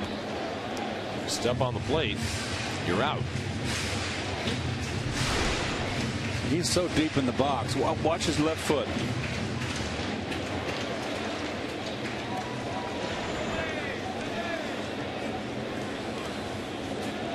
I mean, technically stepping behind the plate, you're out of the batter's box.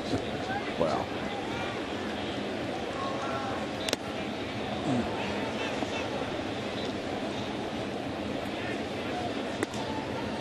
So now it's 2-2 to Willie.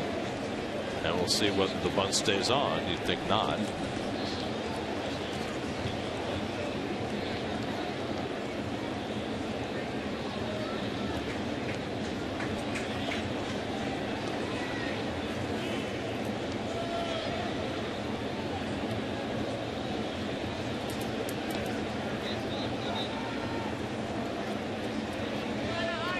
Two from Slayton inside, and Harris is hit. Slayton, that'd give me a hook right there if I was a skipper. That's it. Well, he got his two hitters, and they didn't retire either one of them. A walk to Pagan. He hits Harris with a pitch. And now the Mets have two men on. Nick Evans coming up. And Davey Johnson will call for a right-hander. So the Mets looking to regain the lead here in the sixth after the first two men on. We'll be right back.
To the Minute Sports News and original video. Like SNY on Facebook today. Greg Stammen, who spent most of this year in the minor leagues, comes on to pitch for the Nats. Well, the last couple of seasons he started out, his first appearance, 38 appearances were starts for the Nationals, and his next 17 were relief appearances. His ERA is about 5 as a reliever, but he had a good AAA. As Slayton looks on, interested observer. 10 wins in AAA and 24 starts for Stammen. I would say if you begin your career as a starter, then become a major league reliever, then you go to the minor leagues, your career is not going in the right direction. Yes. Pagan and Harris, the base runners with nobody out. Nick Evans, the batter. Nick has grounded into a double play and struck out tonight, 0 for 2. And a good breaking ball to start him off. 0-1. Now Brian McCann just did a 3-run homer for Atlanta off Brad Hand, and the Braves have gone up 3-1 on the Marlins in the 6th. Braves need somebody to hit.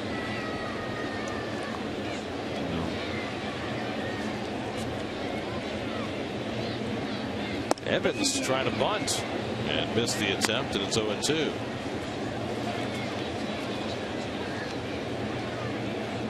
Well, Harris couldn't get a bunt down. That got drilled by a pitch. Now Evans can't get the bunt down. Josh Tolle on deck. It's interesting, right? Players that are usually middle of the plate hitters in AA or AAA, they come up and bat 6th or 7th, and difficult for them to bunt.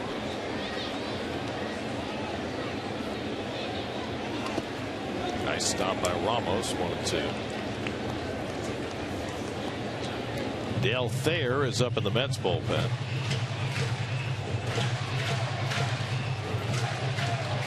Last time Thayer was up, we had a Fu Manchu, if I recall. Things have changed. By the way, Evans does not have a sacrifice bunt in his major league career. Here's the 1-2 from Stammen, and he gets him. First out of the inning as Stammen comes in to strike out Nick Evans. Well, he gets ahead, Ron, and then sees if he's going to pitch. Pretty good hard slider. I remember Stammen having more of a big breaking ball than a sinker. So now Josh Tolle will step in. Tolle doubled to left center in the 5th and was thrown out at the plate on that terrific throw by Ankiel. And scored twice in the 5th, threatening here in the 6th. First and second and 1 out. And there's the curveball from Stammen, 0-1. That's a pretty good one. I think I'd have to take that one too. They are getting ready in the bullpen. Mike Baxter has come out on deck to bat for Pedro Beato.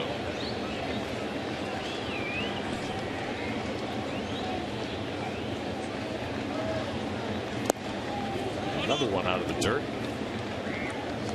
1-1.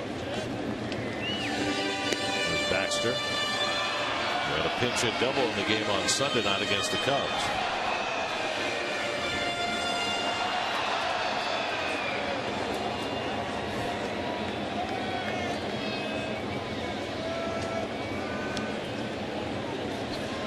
Well, you mentioned all the scouts in attendance here tonight, Ronnie. Yeah. And they are everywhere.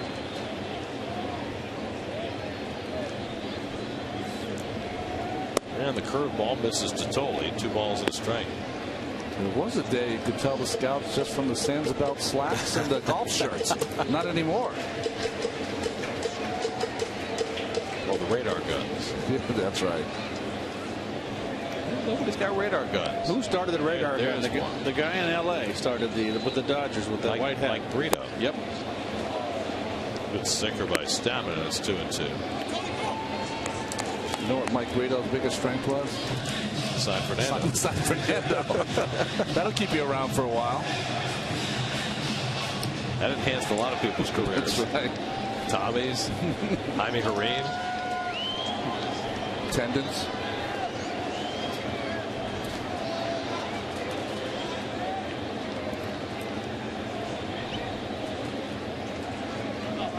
Yeah, that's it. Step out.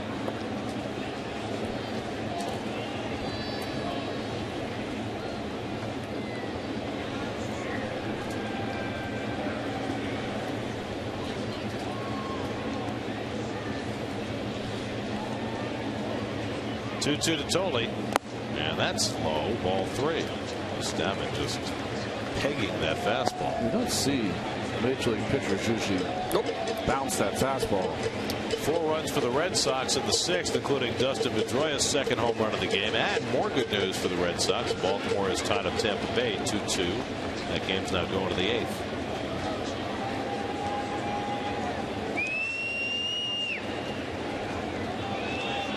Three and 2 with 1 out. Thayer's all ready to go. Runner's not going, and Tolle hits a slow ground ball. In comes Desmond, and that's the second out as the runners advance to second and third. So now 2 in scoring position with 2 out, and Mike Baxter will be the pinch hitter. Well, the Mets can really use a nice little 2-out, 2 RBI single. Baxter doubled down the left field line in the 5th inning on Sunday night in a pinch hitting at bat. That was the game the Mets used 26 players to set a club record. Baxter in his second tour of duty with the Mets after they claimed him on waivers from San Diego this summer. And Mike from Whitestone takes low and inside for ball 1.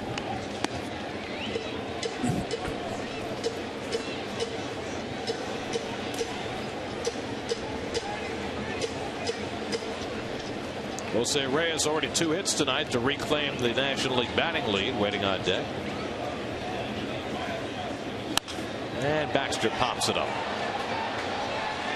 Who's going to get it? Desmond taking charge.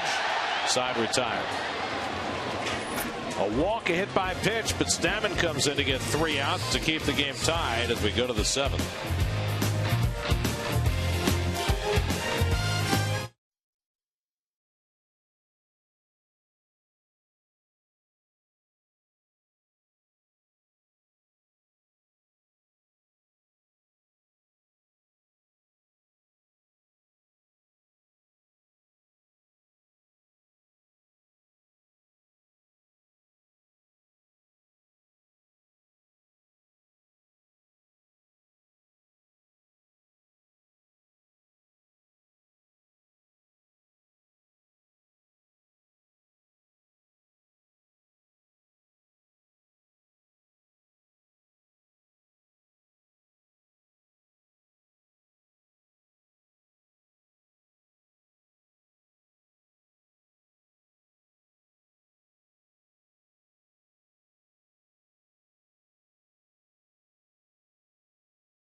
A question. We asked which Met, one-time Met, was the first player to hit 30 home runs in a season for the Expos. Was it Rusty? Ellis. Yes. There you go. Daniel Joseph Staub in the second year of the Expos franchise. Montreal Expos came into being in 1969 as Del Thayer takes over the pitching for the Mets. Well, Thayer's the second time he's been with the ball club. Came up with them at the end of May into June. Pitched in 54 games for the Bisons this year. He was one of the 9 pitchers, in fact the last of the 9 pitchers to work in Sunday night's game. Got a couple of outs. Wilson Ramos 0 for 2 tonight. That's an upset right there. 5 straight multiple hit games against the Mets. It'll be Ramos, then the pitcher's spot is due up. And Stammen is out on deck to bat for himself. Probably if it's a base hit and bunt him over.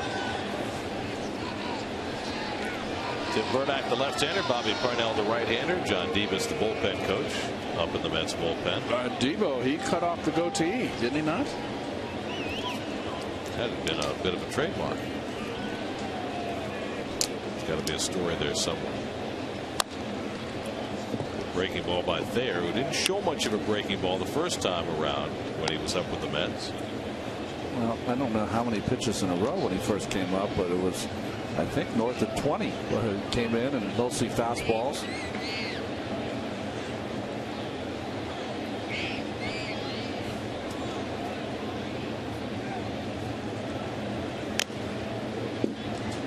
Mentioned the Expos began play in the National League in 1969. Their first ever game was at Shea Stadium, and it was a wild beginning. Montreal won the game 11-10. Wow. Coco LeBoy hit a home run. Third baseman. The pitcher Dan McGinn hit a home run. I played with Dan McGinn. He was a lunatic. Played with him in Tulsa. He was trying to get back in the big leagues. He was, for a 19-year-old kid, that was an eye opener. You had a few eye openers, didn't you? That's when AAA had all the guys that were 28, 30. That's right. Trying to get back in the big leagues, you know. Swing and a miss, and Ramos down on strikes. So Thayer fans the first man to face him. Climb the ladder. By Ramos. Now Craig Stammen, not a bad hitting pitcher, will get to bat for himself. Hit 237 last year with the Nats, 217 lifetime, his first plate appearance of this season. And he shoots one just past Evans for a base hit.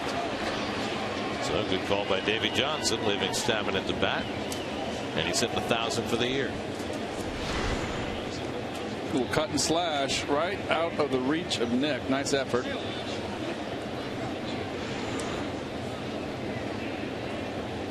So here's Desmond with 1 out and 1 on. Hit a fly ball that fell in front of Duda for a hit in the 6th, and came to score the first Nationals run.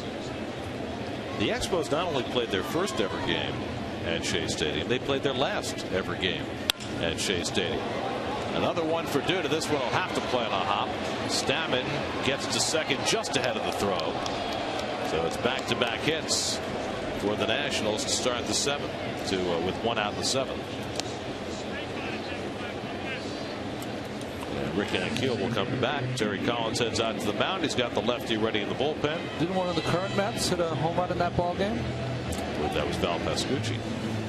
Started for the Expos that day, got 3 hits, including a home run. As they wave goodbye to Noah Zamor. 2-2 in the 7th. We'll be right back.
They lost in come from behind fashion last night. Tonight, Andrew McCutcheon with a 2-run homer in the 7th to tie it. They go to the bottom of the 8th, tied at 4.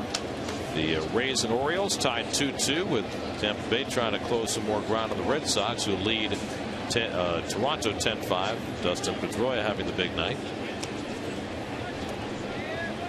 Here 2-2 in the bottom of the 7th, and Tim Burdick in to face Rick Ankiel. Well, Burdick has been outstanding in the second half. Only a 1.59 ERA, and he's done his job against the left-handed hitters with that .213 number. Ankiel with a long double to left center his last time up to drive in the first Washington run. Mets scored 2 in the bottom of the 5th. Nats came right back with 2 in the top of the 6th against Dillon Gee. Bobby Parnell in the Mets bullpen. Double play ball right at Reyes. Takes it himself and does not make the throw. Held onto the ball. Did he think that he didn't have a shot at Ankiel? I think he should throw it. And Ankiel was hustling down the line. Let's see. Should he have just given the feed to Tejada? That might have been the way to go. So it goes to a 6 unassisted force play, taking out Desmond. Ankiel reaches, so Burdick throws 1 pitch. His night is over, and Parnell will come in to face Ryan Zimmerman. 2-2 in the top of the 7th. We'll be right back.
Bobby Parnell, first time out since a blown save on Saturday. Yeah, 3 days ago.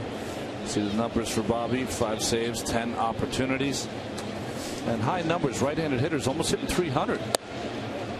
Zimmerman is 0 for 3 tonight. 2 ground balls and a strikeout. First and third and 2 out. Zimmerman likes to go to right field in these situations. They just pulled Duda in about 5-6 steps. Danger. Will Robinson toward the hole, base hit, and the Nats take the lead.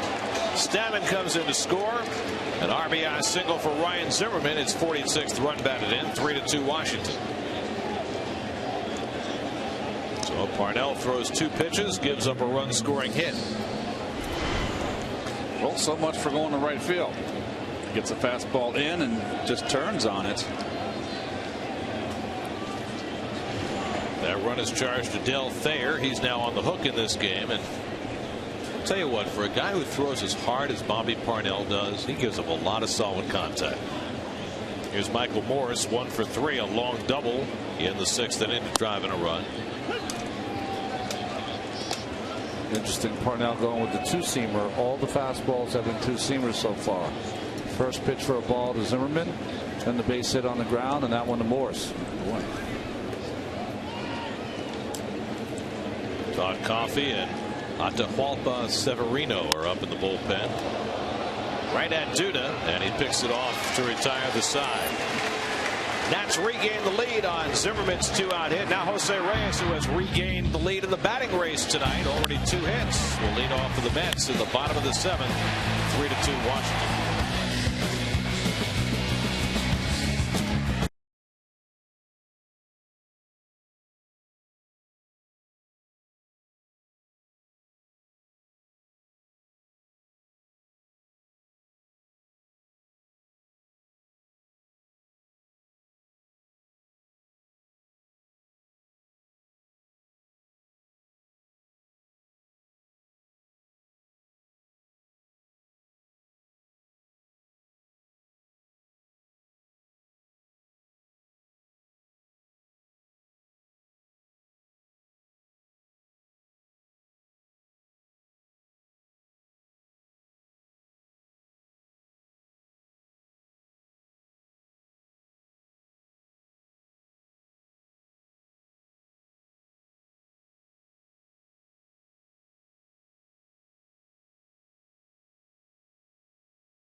Proud to be the furniture store of the New York Mets. And by Capital One Bank's no closing fee refinance. What's in your wallet? It is Star Wars night, and all manner of Star Wars characters making their way onto the field for the 7th inning stretch.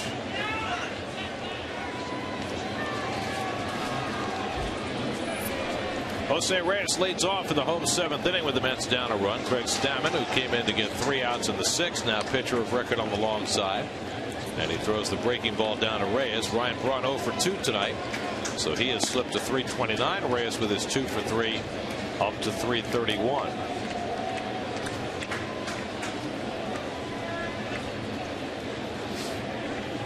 Reyes began the day a point behind Braun. So those numbers are intertwining on a graph, like the Dow Jones. 2 balls and a strike to Jose. Atahualpa Severino, the left-hander. Todd Coffey, the right-hander. Jim Lett, the bullpen coach, up in the Washington bullpen. And now Stammen behind on Reyes, 3-1 with Tejada and Duda to follow.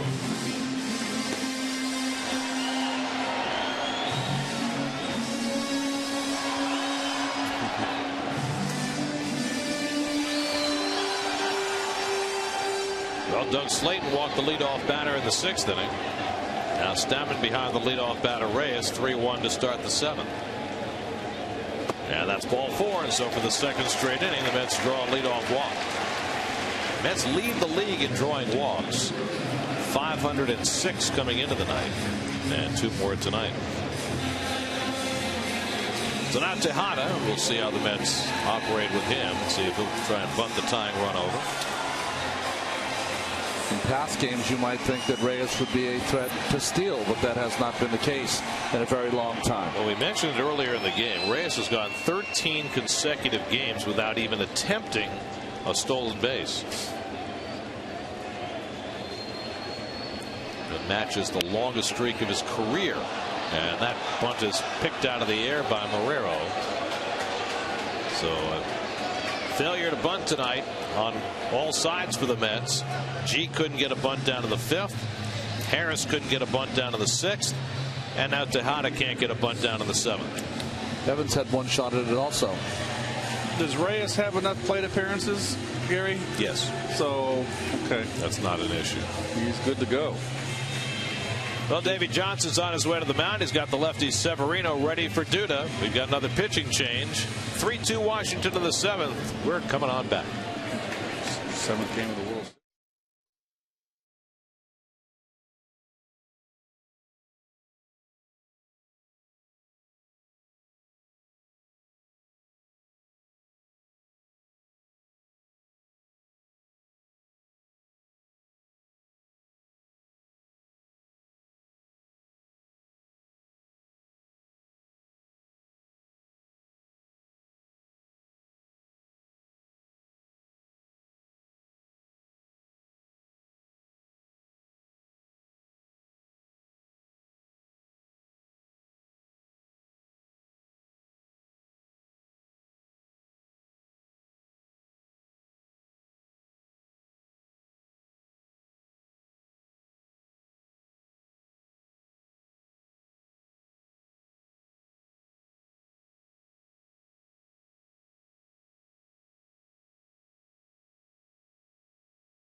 His 3rd big league appearance. That is some first name. Well, his first appearance against the Dodgers, he had a strikeout and his only out of the game. Left-handers, nothing. Well, R.A. Dickey, big Star Wars fan. Immortalized in Star Wars regalia. Lucas Duda's had a big night at the plate, 3 for 3, including the RBI single that gave the Mets the lead in the 5th. Mets were up 2-0. They're now down 3-2. Reyes the tying run at first with 1 out. And Severino ready to deal to Duda. And he pops it up. Should stay in play. Down comes Marrero to help. 2 out. So Severino throws 1 pitch, gets Duda. Now let's see if they bring in a right-hander to face David Wright. And here comes Davy Johnson. It's September baseball. Lots of arms available in the pen. Both managers are taking advantage. Todd Coffey will be the 10th pitcher to work in this game. And hey, it's only the 7th inning. 3-2 Washington. We'll be right back.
bullpen and breathing hard as he gets set to face David Wright. His 100-yard dash, that is his staple. But I'll tell you, Todd Coffey might not think that, you know, the body of a pitcher. He is a workhorse. He gets the job done. He's got a good fastball, 92 plus, and a hard slider. Last night, Coffey came in and struck out Jason Bay in a big spot. Now he comes in to face Wright with the tying run at first and 2 out. David is 0 for 3 tonight, 1 for 6 in this series.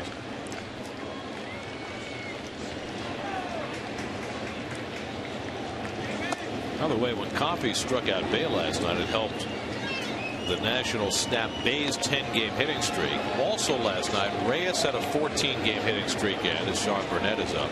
And Turner had an 11-game hitting streak end. It's the first time in Mets history that they've had 3 double-digit hitting streaks end in the same game. Wow. Boy, Espinosa's giving Wright that hole between first and second. Wright pulling off the slider. It's 1-1. With all these pitching changes, I haven't seen Davey make pitching changes like this since '85, and it took 19 innings. I mean, geez. Game has changed.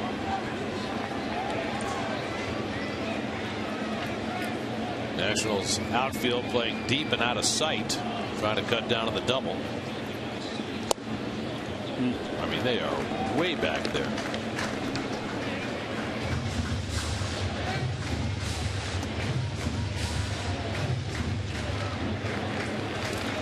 Of course, as deep as they're playing, Reyes might score on a single. Yeah, right.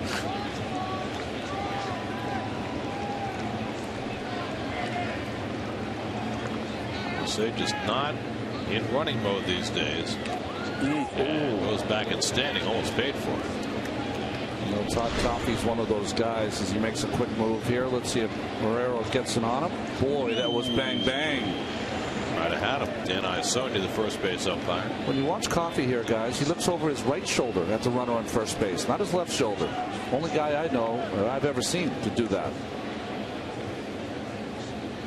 He didn't even look that time.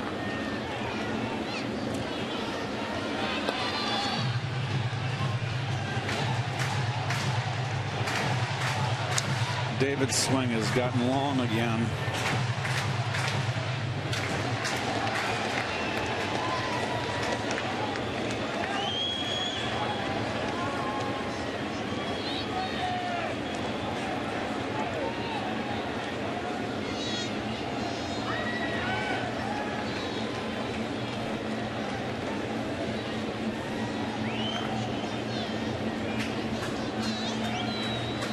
David with just 5 hits in his last 33 at bats.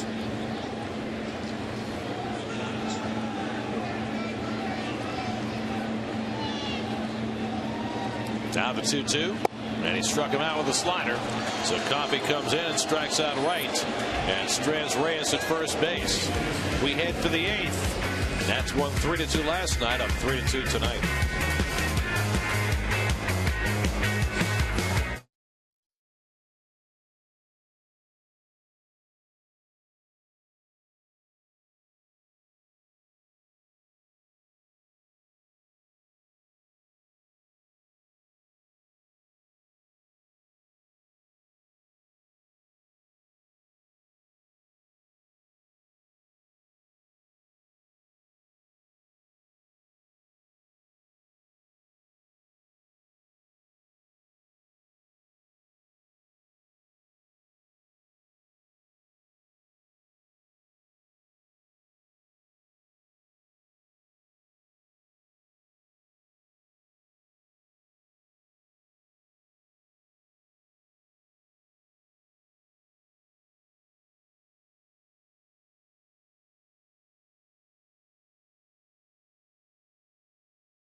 With a constant flow of Jets news and opinion, plus fan discussions, player profiles, and exclusive video on Jets blog presented by Aflac, featured on SNY.TV, your online home of all things New York sports.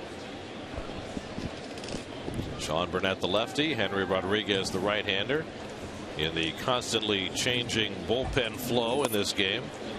Bobby Parnell misses low and inside to Jason Worth as we start the 8th inning. Worth is 1 for 2 and a walk.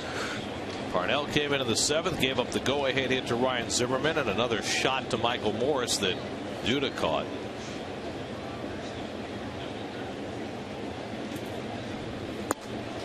Ronnie, where is Bobby Parnell at right now? I mean, they gave him a chance to close. They took the job away from him. He might get some more chances. They're thinking about next year. What is going through his mind at this point? Well, I think that's the problem, Gary, is that he is in between. He doesn't know. When I watch him, he's throwing sinkers today and sliders. I'll watch him at next appearance. It'll be 4-seamers and split fingers.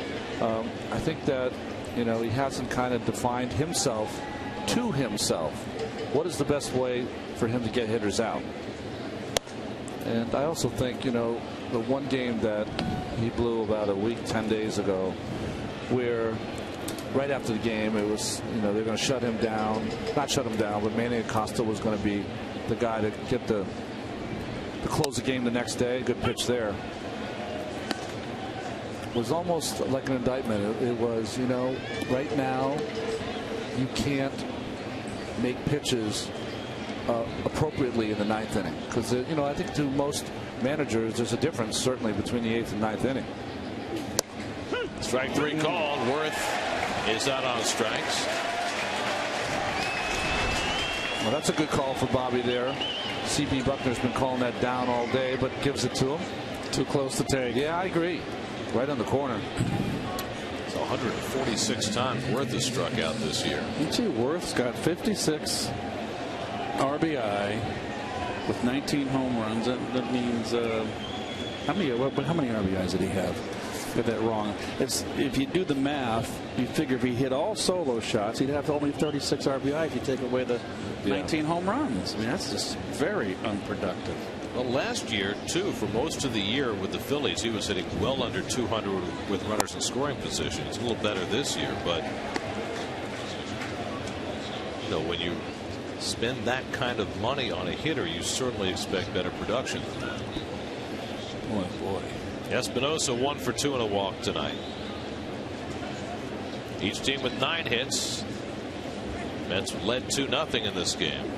Dylan G was marvelous for the first 4 innings. Got into a little trouble in the 5th and got out of it. But then in the 6th, the roof caved in. Dylan allowed just 2 runs on 6 hits over 5 2/3. But it was a very disappointing finish to his game after such a good beginning. Beato came in to get an out. Thayer gave up a couple of hits, and then Parnell gave up the go-ahead hit.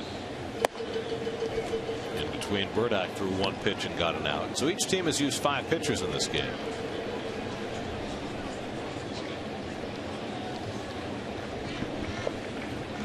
Well, the Cardinals have just scored 2 in the top of the 9th to go in front of the Pirates 6-4.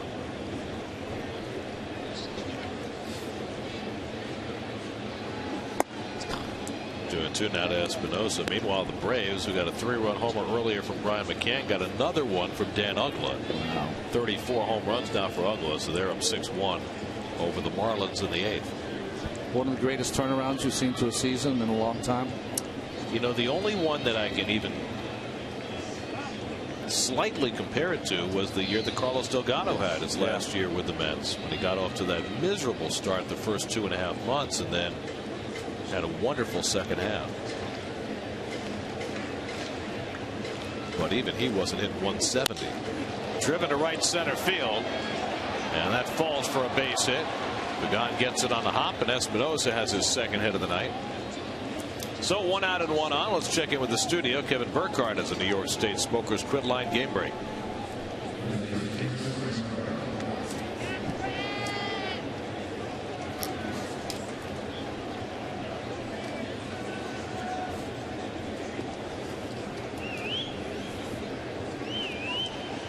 Thanks, Kevin. Now Chris Marrero bats with 1 out and 1 on. I was thinking, sorry, Gary, one more name. David Ortiz had a couple of slow starts to his season and turned him around in Boston. Daniel Herrera up in the Mets bullpen.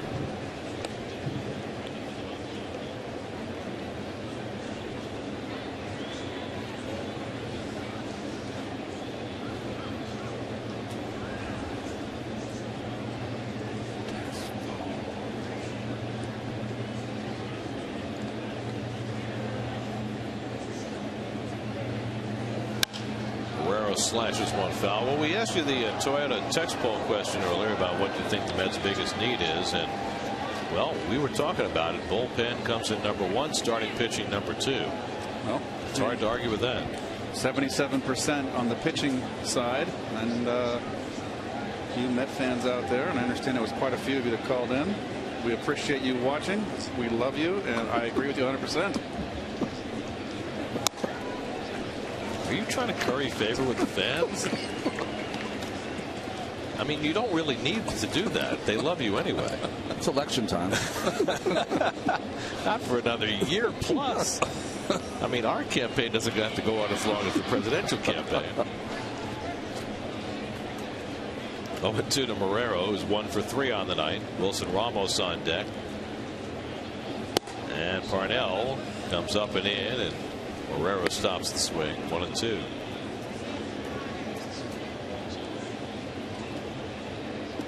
Wilson Ramos waiting on deck.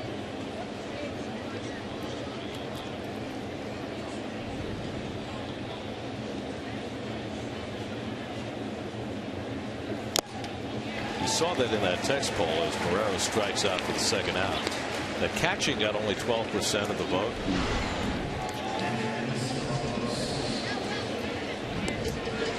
Cholula flamethrower. Parnell sizzling it in there at 98. That'll burn you. Ouch.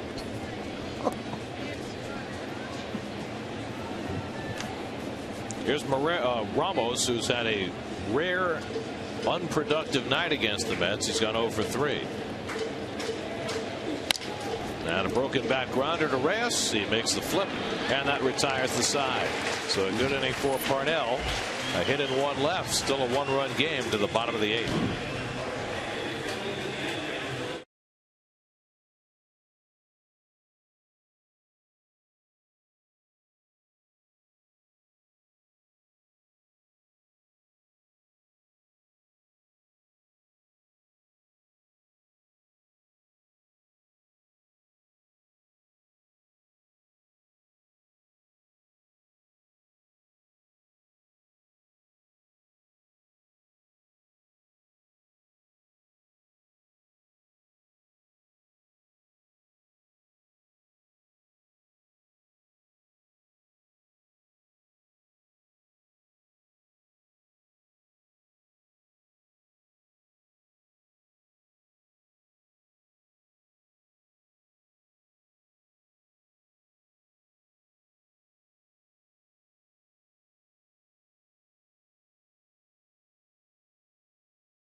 Major league start. He had a great year in the minor leagues. Not his debut. He has pitched in relief, but it will be his first major league start. And then Thursday afternoon, Chris Schwindon is going to make his second start for the Mets.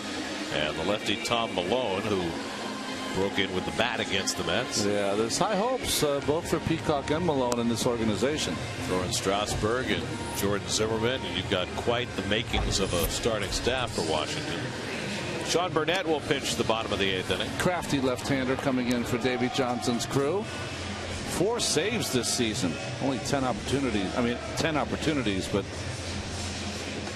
going to try to get him through the 8th. Looks like Tyler Clippard must not be available tonight, because you would think he'd be in this game. Well, he worked 2 innings last night. Threw only 18 pitches in 2 innings, but nonetheless, it would appear they're staying away from him in this game. Well, they brought in the lefty to face Pagan and Harris the last time, and Slayton walked Pagan and hit Harris. So we'll see how this lefty, Burnett, fares against the same 2. Pagan 1 for 2 in a walk tonight. He takes a strike. 6 pitchers now for the Nats. Chen-Ming Wang started, went 5, allowed 2 runs, 9 hits. Slayton had a 4-mentioned appearance as Henry Rodriguez is up now. Craig Stammen is pitcher of record on the long side for Washington. He went an inning and a third, no runs, no hits. And then Severino and Coffey each got an out in the 7th.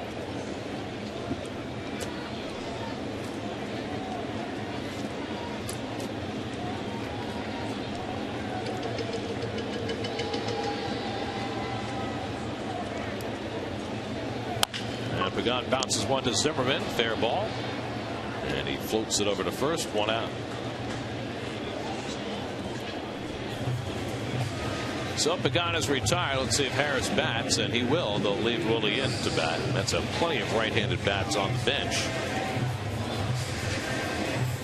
But they'll stick with Harris, who has a single and has been hit by a pitch tonight. The only time he was retired, he swung at a 3-0 pitch in the 2nd inning and sent Worth halfway back on the warning track in front of the Mets bullpen. Willie has 8 hits now in his last 22 at bats. This has been as good a stretch as he's had all year.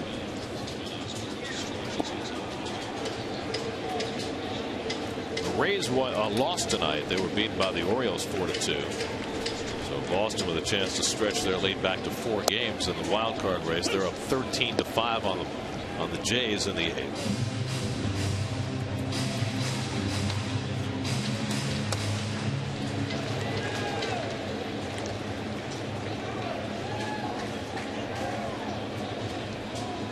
One to Harris, and he fouls it off.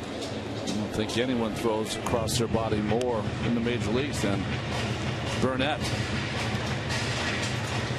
Steps to first, throws back over the plate. Nick Evans waits on deck. Those guys bother you, Keith, as a left-hand hitter? They're difficult.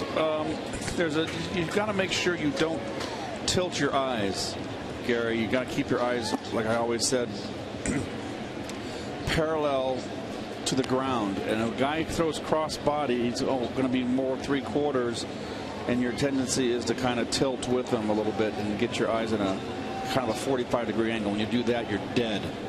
So you really have to stay more upright with your waist against guys like this. So was that clear? Yeah, back eye lower than front eye. Okay.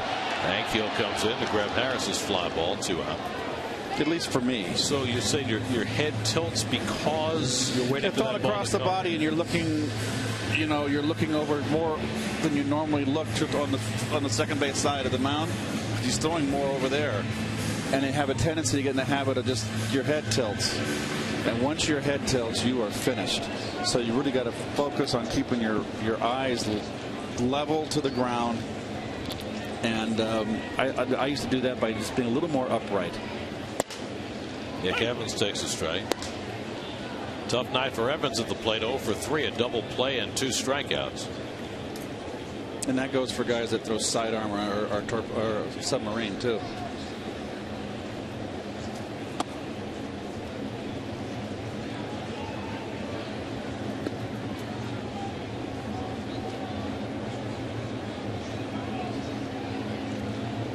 Josh Tolley on deck.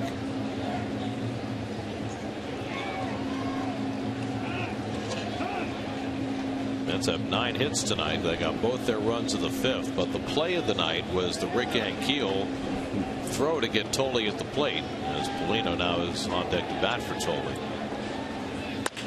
Little tapper back to Burnett, and so he dominates the Mets in the 8th inning. 1, 2, 3. On to the 9th we go. Nats 3, Mets 2.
porch. Here's Geico Sports Night, your nightly source for all things New York sports. Tonight, one-on-one with Justin Tuck. Jets, Pats, they're not playing this weekend. And the AL wildcard reads not quite as hot tonight with Tampa Bay losing. Geico Sports Night tonight after the postgame, only on SNY. Bobby Parnell, who got an out in the 7th and 3 outs in the 8th, stays on to pitch the 9th. And Steve Lombardozzi, who picked up his first big league hit, a game winner last night, will be the pinch hitter. Lombardozzi, whose dad was an infielder with the Twins back in the late 80s, didn't know that his mom and dad had come to the game here last night. And after the game, it's a nice looking bubble. After the game, father and son locked in embrace, and Steve Lombardozzi Sr. was so choked up after seeing his son's first big league hit, he could not speak a word. Wow. Interesting note on that. Senior got his first hit in the major leagues in his 6th game, just like his son. Wow.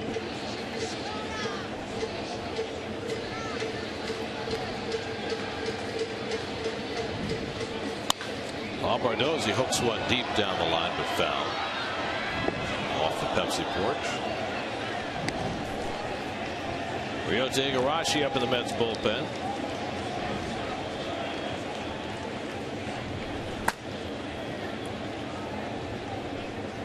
Well, Parnell has gone as long as 2 innings this season on 4 different occasions. But whether he goes, 2 innings tonight or not, he will have pitched, sat down, and come back twice in this game, which is unusual for a guy who pitches late in the game. I think they're just trying to use.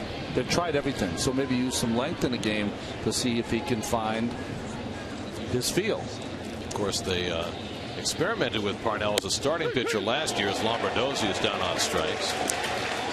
Third strikeout for Parnell. So 1 out and nobody on. Let's check in with the studio, see what's coming up on Lincoln Postgame Live. Kevin Burkhardt and Bobby Ojeda.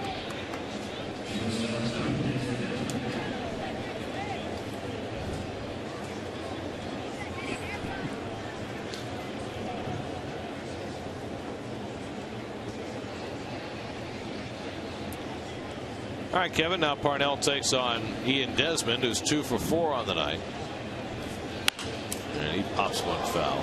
By the way, good fastball to strike out Lombardozzi upstairs, Ronnie. That's when you throw hard like that, you're more effective upstairs in the strike zone. Upstairs, and I think you're right, Keith. He also pitching in. There's got to be a period of time where when Bobby Parnell steps on the mound, there's got to be some intimidation on the hitter, and we have not seen that yet.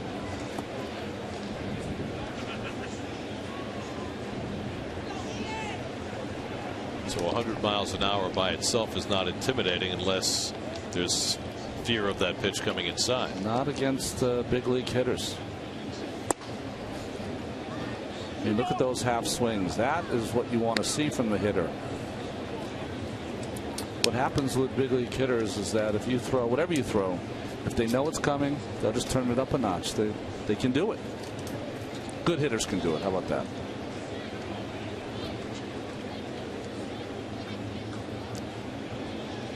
Two-1 to Desmond. There's a strike at the knees. 2-2.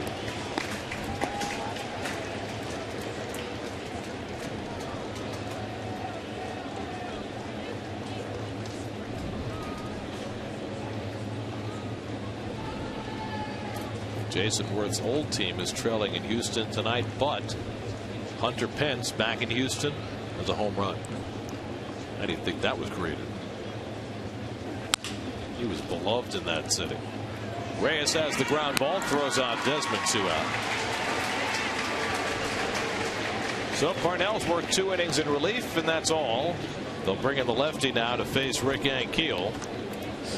So Terry Collins got what he wanted out of Parnell, and now he'll turn it over to Daniel Herrera to try and get Ankiel to finish off the inning. 6th pitcher of the night on the way in for the Mets. 3-2 Washington. We'll be right back.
Rick Ankiel out. Well, Herrera's been great with the Mets since coming over for, well, he's that player to be named later in the Francisco Rodriguez trade. 6 innings, 6 shutout innings with 8 appearances with the Mets. Last night he got Ankiel to ground out, the only batter he faced, and he faces Ankiel again with 2 out and nobody on in the top of the 9th. Ankiel 1 for 4, drove in a run with a double in the 6th, saved a run with a great throw in the bottom of the 5th. Here's that throw. That was the 2-run 5th by the Mets, and it could have been a 3-run 5th, but for this throw. Right on the money, nails Tolley. He's got better control from 200 feet than he had from 60. The ball to strike to Ankiel. You know, it's one of the great stories to, you know, to lose your way as a pitcher, have the talent enough to come back and be a starter as an everyday player. But boy, I would have loved to see him as a pitcher to have a 10-year career. Well, he was spectacular. I mean, he looked like he was going to be one of the great pitching stars in the game. Great fastball, great hammer curveball. The funny thing was, Ronnie, when he lost his control, he could still throw his curve for strength. Yeah. He just couldn't throw a fastball anywhere near the plate. And once he couldn't throw his fastball there, he didn't want any part of that mound anymore. Did not. Can understand that. 2-2 from Herrera. A shot up the middle, and Ankiel has his second hit of the night. Looks like Keith said, his numbers may not be very good, but every time he faces the Mets, Ankiel looks like an all-star. He just kills us. Doesn't matter what uniform he's wearing, too. Hurt the Mets as a Cardinal, hurt him as a Brave, now as a National. Here's Ryan Zimmerman, who had the go-ahead hit against Parnell in the 7th. Parnell went 2 innings, allowed no runs, 2 hits, no walks, 3 strikeouts. So Zimmerman is 1 for 4. Ankiel at first with 2 out. Mets will have 8, 9, and 1 in the order coming up in the bottom of the 9th. So Reyes will get another turn at bat.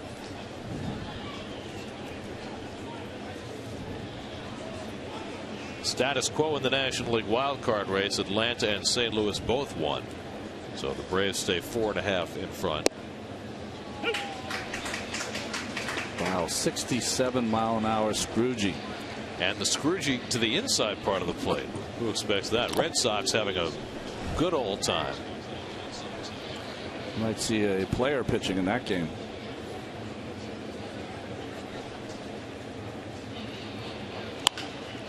Bouncing ball for Reyes, and the flip to Tejada to end the inning. Mets will come up at the bottom of the 9th. Tolley in the pitcher's spot, and Reyes, Mets down by a run.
To you by IOTV. Get the best in HD free with IOTV. Today's ARC Doctor of Distinction is Edward Obedian. ARC is the region's leader in cancer radiation treatment. Log on to advancedradiationcenters.com. By Kia Motors. To learn more, visit kia.com. By AT&T, rethink possible. By Geico. And by Verizon Fios. Switch to Fios and network ahead. To learn more, visit verizon.com/getFios. Drew Storen earned his 35th save last night. Goes for 36 tonight. He walked his first hitter, but after that was Drew Storen. Had a strong year. Another one of those #1 picks on the roster for the Nationals. 17 walks and 66 in the third innings. Pretty impressive. Josh Toley will lead off for the Mets in the last of the ninth. Jason Pridey out on deck to pinch hit, and then Jose Reyes. Mets lost 3-2 last night, trailing 3-2 in the ninth tonight. Toley's 3 for 5 in his career against Storen. He's 1 for 3 tonight, a double to left center in the 5th. And Toley takes a fastball for a strike. There's Pridey on deck. 7 pitchers tonight for the Nationals. Craig Stammen, the 3rd of the 7, is pitcher of record on the long side. Nats took the lead in the 7th. Backdoor curve, pretty good.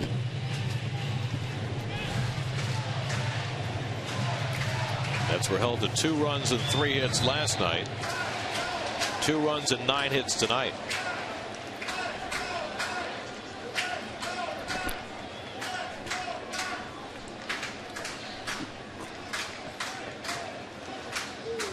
And Toley down on strikes. Ramos throws to first to complete the putout. That is a dominating performance against the first hitter by Drew Storen. What is that? Good morning, good afternoon, and good night. I don't know if you guys remember this closer. Not a lot of people remember him from Kansas City. Jeff Montgomery. Sure. Storen reminds me of him a lot. Good curveball, good enough gas to get by you. How about Bobby Thigpen? Oh my gosh. He threw bullets. He did. Now Jason Pridey, who homered his last time up in the 11th inning Sunday night. He had not hit a home run since the first week in May. And then 4 months later, hit one up in the Pepsi porch. Jose Reyes on deck. And Storen lulls you to sleep with that little stiff left leg jutting out. And the ball gets on you quickly. He's got good control, too. He's got the good breaking ball. Yep. He spots his fastball. Breaking ball is always a good equalizer. If you got a good off the table, hard breaking curve ball, you're gonna have success. 1-1 to Pridey. Ramos sets up away. And he hits the mitt. 1-2. Remember when the Mets were in Washington, they were thinking of maybe including Storen in a trade. Yep. I mean, what were they thinking? Well, they figured they had Clippard and maybe they could deal for the strength. This guy looks like the real deal. And Pridey gets tied in a knot as he goes down on strikes. Back-to-back strikeouts for Storen to begin the last of the night. Here's your New York Community Bank save leaderboard. Storen moving up the list, trying for his 36th tonight. So now the Mets are down to their final out. Reyes tonight 2 for 3 and a walk and has regained the National League batting lead. He's at .331. Ryan Braun is 0 for 2 in their game against Colorado. He's at .329.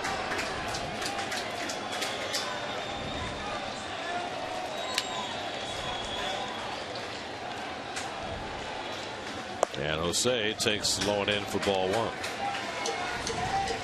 If Reyes keeps it going, Ruben Tejada would be next. He's got to be careful with Reyes. Hit hard, and Reyes has his 3rd hit of the night.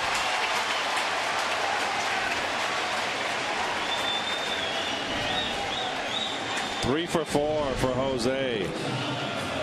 Nicely done. All over that fastball. Ripped it.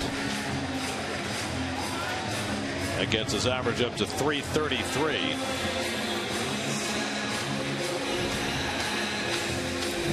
So now Reyes, who has not attempted a stolen base in 13 games, is the tying run at first. 2 out. Tejada, a singles hitter at the plate.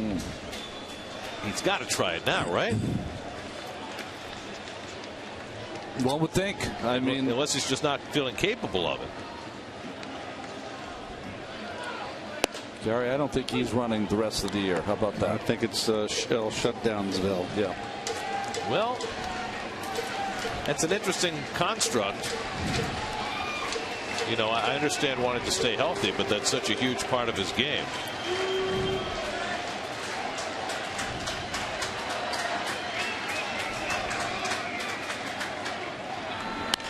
Hit on the ground, base hit.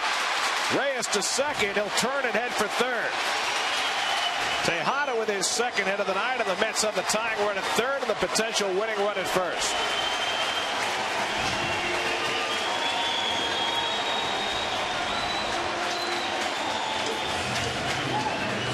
And the Mets have shown all year, you better put a stake through their heart. Now Lucas Duda, who's had a big night at the plate, has a chance to be heroic. 3 for 4. He drove in the first Met run with a base hit in the 5th. Manny Acosta, in case there's a 10th inning, getting ready. On Star Wars night, Lucas Skywalker will try and get it done. The home run ball has been a problem for Storen all season long. First and third and 2 out. And a breaking ball strike. You'll get me over curve there, Ron, in the outside corner. Didn't have a lot of break, but he put it on the outside corner. Storen's given up 8 home runs this season. Duda's 0 for 2 against him. On the inside corner, and now he's ahead 0-2. I don't think Lucas is going to see a fastball. He might get one here as a waste, but he's going to go back to the curve to go for the out. That slider he threw to Pridey is one that he wants to feature again. Ramos giving signals in case the Mets decide to try and run a delayed double steal to try and steal the tying run.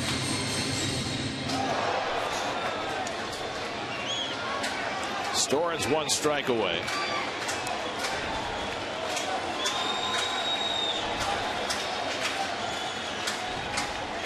To Duda, and he struck him out. Ramos makes the toss, and the ball game is over. The Mets threatened in the 9th with back-to-back hits by Reyes and Tejada, but Storen strikes out 3, handing the Mets their 4th straight loss. The Mets are now 1-6 on the homestand, and now just 1 skinny game ahead of the Nationals in the standings as Washington wins 3-2. 20-24 now in 1-run decisions, and 25-31 after the All-Star break, as the Mets have been able to get the hits. They've been able to get on base. They have not been able to drive each other in. And a perfect bullpen for the Nationals. Wang gave up all the 9 hits in the first 5 innings of this ball game, and Storen came in to finish, but they gave up 2 hits. That was it. So they dropped 2 in a row here. So the Mets have dropped a passel of 1-run games on this homestand. They fall 3-2 today to fall 6 games under 500. More coming up from Citi Field in just a moment.